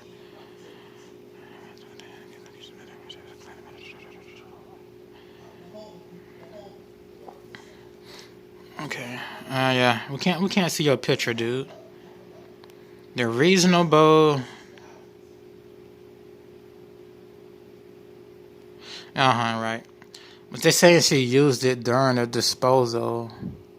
So they're not saying she used it to hit him. So they don't know what the blunt force object was. This is ridiculous. They do not know what the blunt force object is. Because they don't believe the 2x4 is the blunt force object.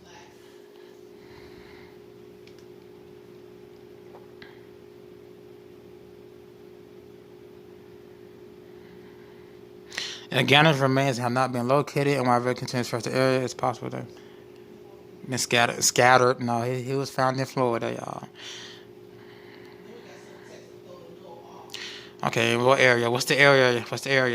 I'm trying to get through with this. I got 2 more videos to do. I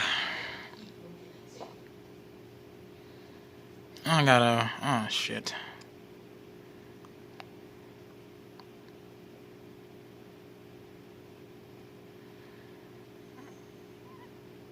Some more legal shit. Page 32. Let me just get through this.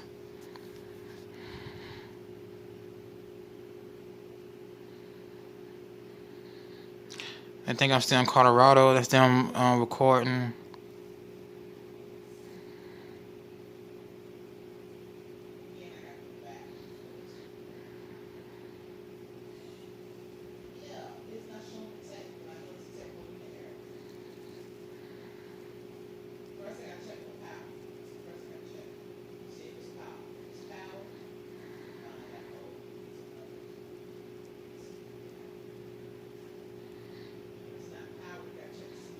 polygraph test. Well, that helps prosecution, but that doesn't prove murder, though.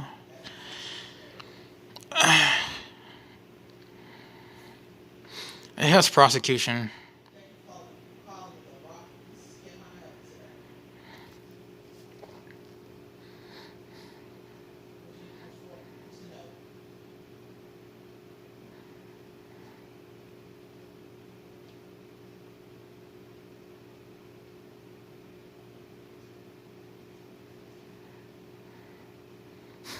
Why would it even be a website for fake polygraph tests? Like, why? And they come up with some funny stuff in these stories, though. Fake polygraph tests. I do fake DNA tests. Like, you are not the father. I know a lot of y'all need fake DNA tests. You say, you are the father. This is fake. I know this is fake. I'm not the father. This is a fake DNA test. I'm not the father. It says fake DNA test at the bottom. They're like, come on, woman. This is not my child. Okay.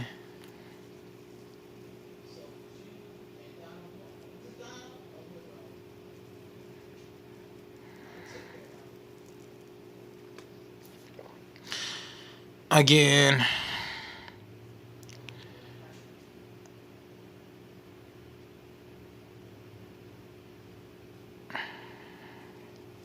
I can't read that. It said you choose the questions. I know it's a script. I know this is all a script, but still, I can't read that. Well, the affidavit is a part of the script.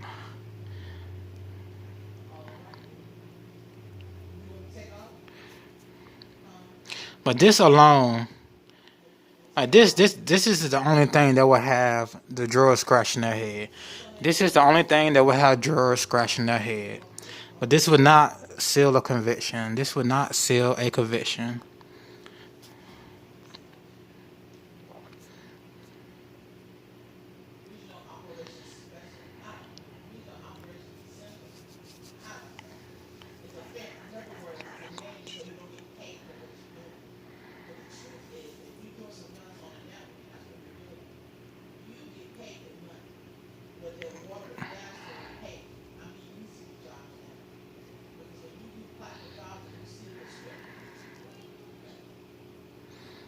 This is stupid. It's illegal to run a fake polygraph website.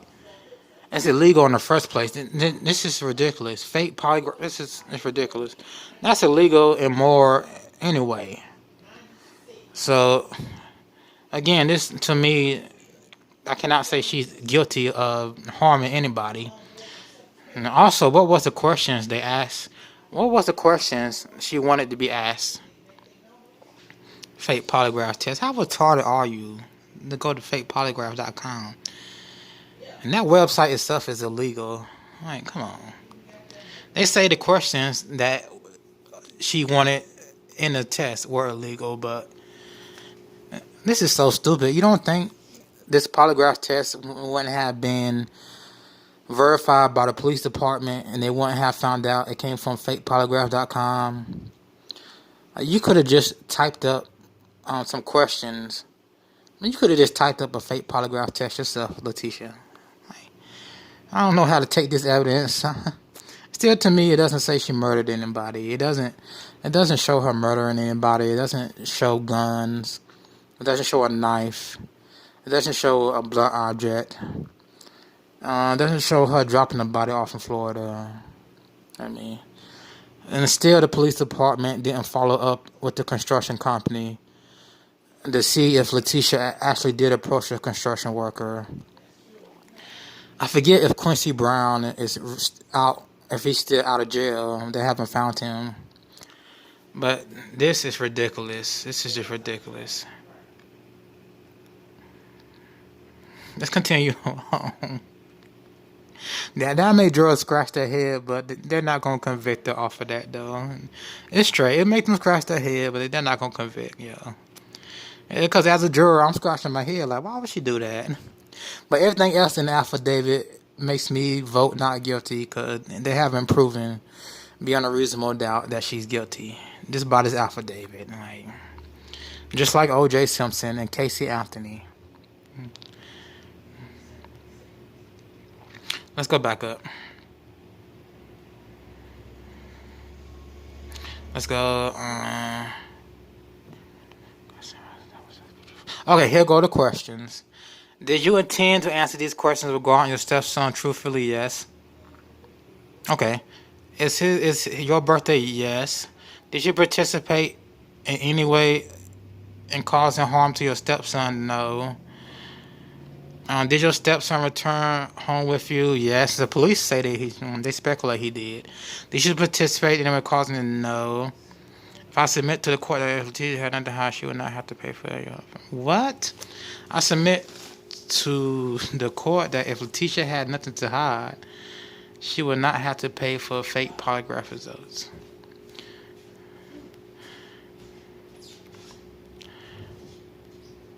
Maybe she did have something to hide. The fact that he was a victim of a kidnapping, and she was trying to keep him safe until the ransom was paid.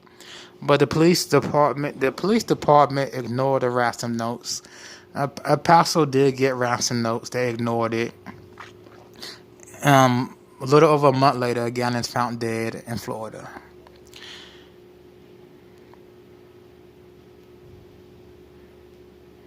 And so maybe she took a fake. Maybe she went to this website because she did not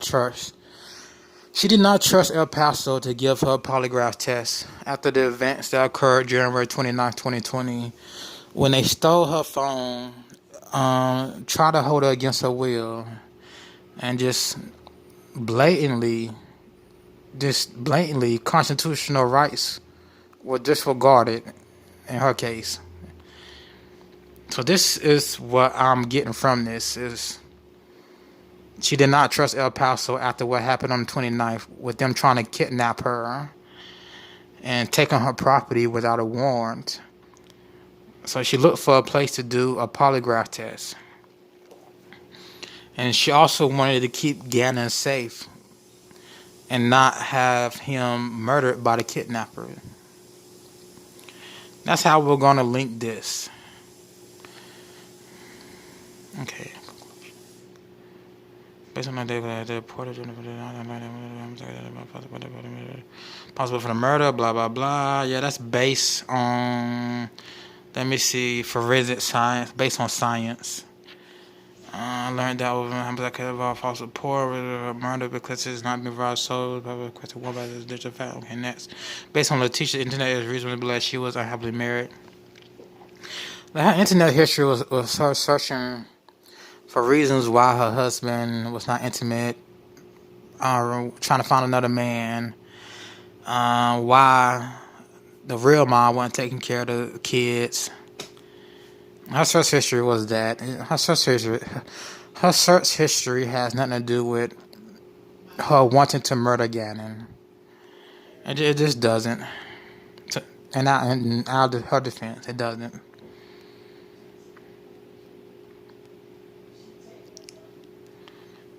Um, 188, Letecia has not provided a fully truthful statement because Gannon was kidnapped and she believed Gannon would be murdered if she told the whole truth that day. And after the police department didn't take the ransom serious, the ransom's note serious, the person murdered Gannon and dumped his body in Florida.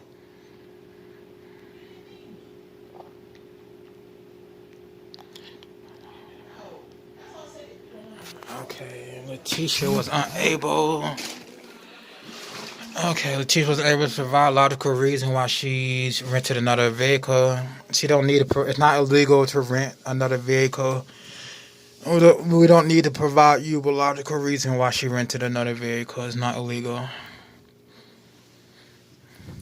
189, she said he was playing at a friend's house to protect him from the kidnappers killing him.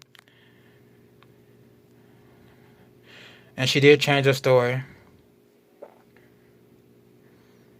189, y'all read 189. That's why she changed her story. That's why she had a different story.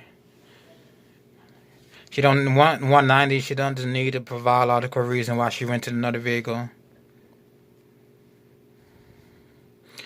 And they speculate. 190, they speculate the rest of the way. 191, Gannon had nosebleed and Gannon burnt himself with the candle. Oh yeah, that's the video. I have forgot for a minute what the video I was going to. 181, 151. Okay, it's gonna be a lot of ones. So 151, 161, 61, 181. Okay.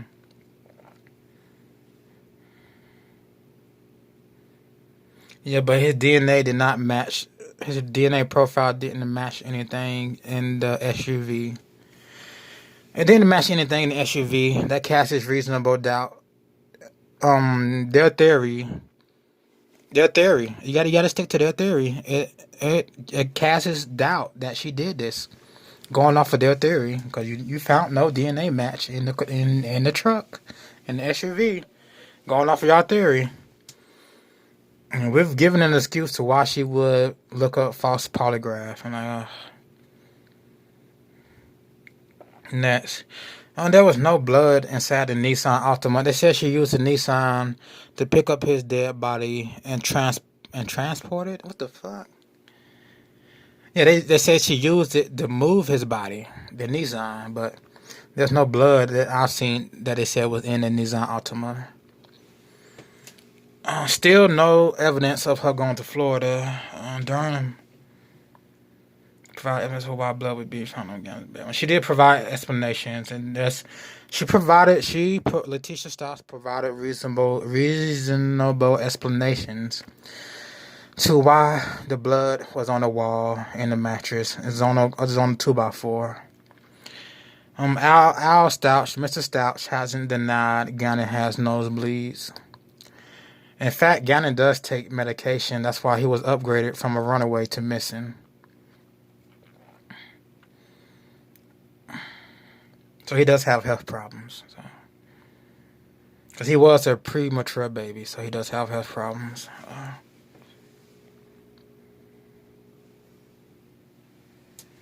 Okay, other than Letecia being present for Gannon's murder and being present for the claim of murder,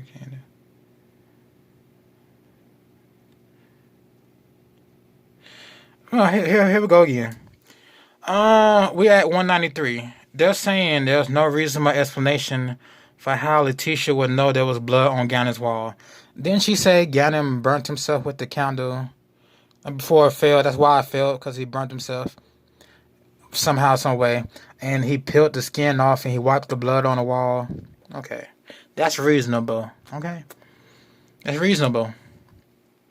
Makes sense, right? Reasonable means it makes sense. Okay.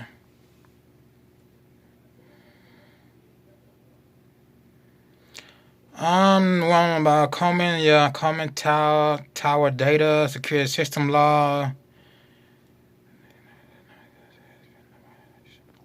No, it doesn't appear there was no other suspect in the house.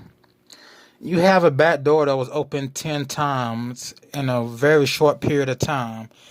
Around the time Letecia claimed she was being sexually assaulted and Gannon was being held downstairs with her, you had unusual activity at the back door. You had activity that was so unusual, it was a 300% spike. Now, they're claiming Letecia went out the door 10 times or more to get cleaning supply.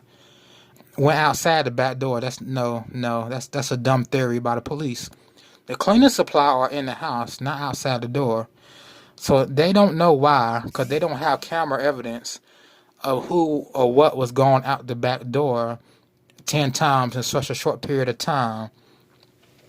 And there's a bunch of unusual activity between the hours she claims to have been sexually assaulted and Gannon was abducted. There's some activity they can't explain. They can't explain it. They have no video either to explain it. And their reasoning, their reason does not make me believe that she's guilty. And of course, I hold no bias because I'm not like I hold no bias. I do not know this woman. I do not have feelings for this woman. I hold no bias. So as a juror, I do not find the reasoning of El Paso County Sheriff's Office to be logical in some cases. And some of these paragraphs, they are just as much speculation as Letecia does. Just as much speculation as the media does, social media does. Not Letecia, but social media. So I do not find that to be true.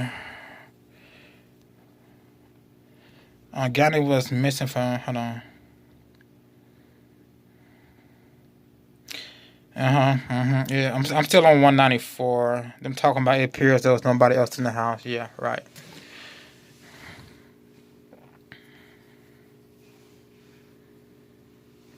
Yeah, 200 volunteer.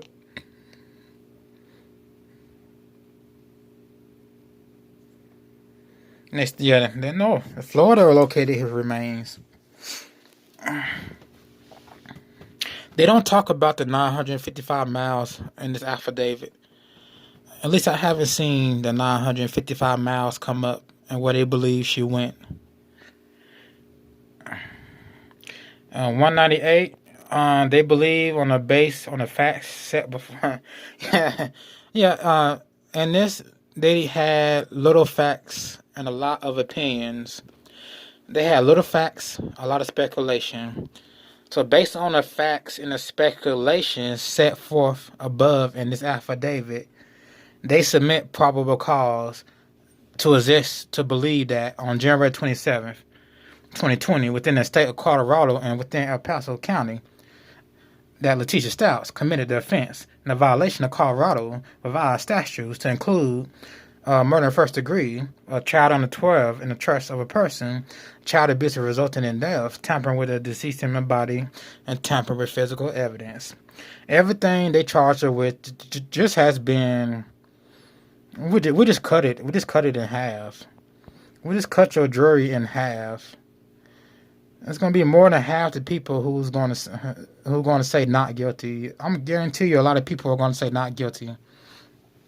Even a judge himself is going to have doubt. Even reading this affidavit, you have doubt that she did it. Now, when we get to the court proceedings and get through all the court proceedings, and the defense gets going, and the defense gets their case going, it's just going to cast more doubts. Okay? But here's how it goes. Sign. It's signed. Okay, there goes some eggs. All right, let's go back to base. That was a long reading. 3 hours. 3 hours. 33 minutes. Going on 3 hours, 34 minutes. Let's finish this out, y'all. Let's finish this out. I would do shorter videos about things I liked in this affidavit. So it was 61, 81, 161. 61, 81, 161, 181. Okay. Let me get to the point of this video. Let me see what it starts at. Anyway, this has been Awkward Occurrence for Awkward Entertainment, and I will see you in the next video. The rumors have gotten so bad. I pretty much have been told at least 10 different ways that these people have these conspiracy theories. I guess they watch a lot of law shows and maybe they have all these theories on how Gannon is dead. And that's what they're saying. So I'm like, why are you saying Gannon is dead? He is not dead. We are going to find Gannon. And that's the main goal that we all have. My family. Get here, you'll be able to truly tell what happened. And then I really hope I get a sincere apology from everyone who has made all those things, especially from my husband. We just wanted to add a message to Gannon from my family, is that we love you and miss you, and we hope that you come home soon. And Gannon, I can't wait till you can come home and let everyone know that you're okay. We love you. And cut.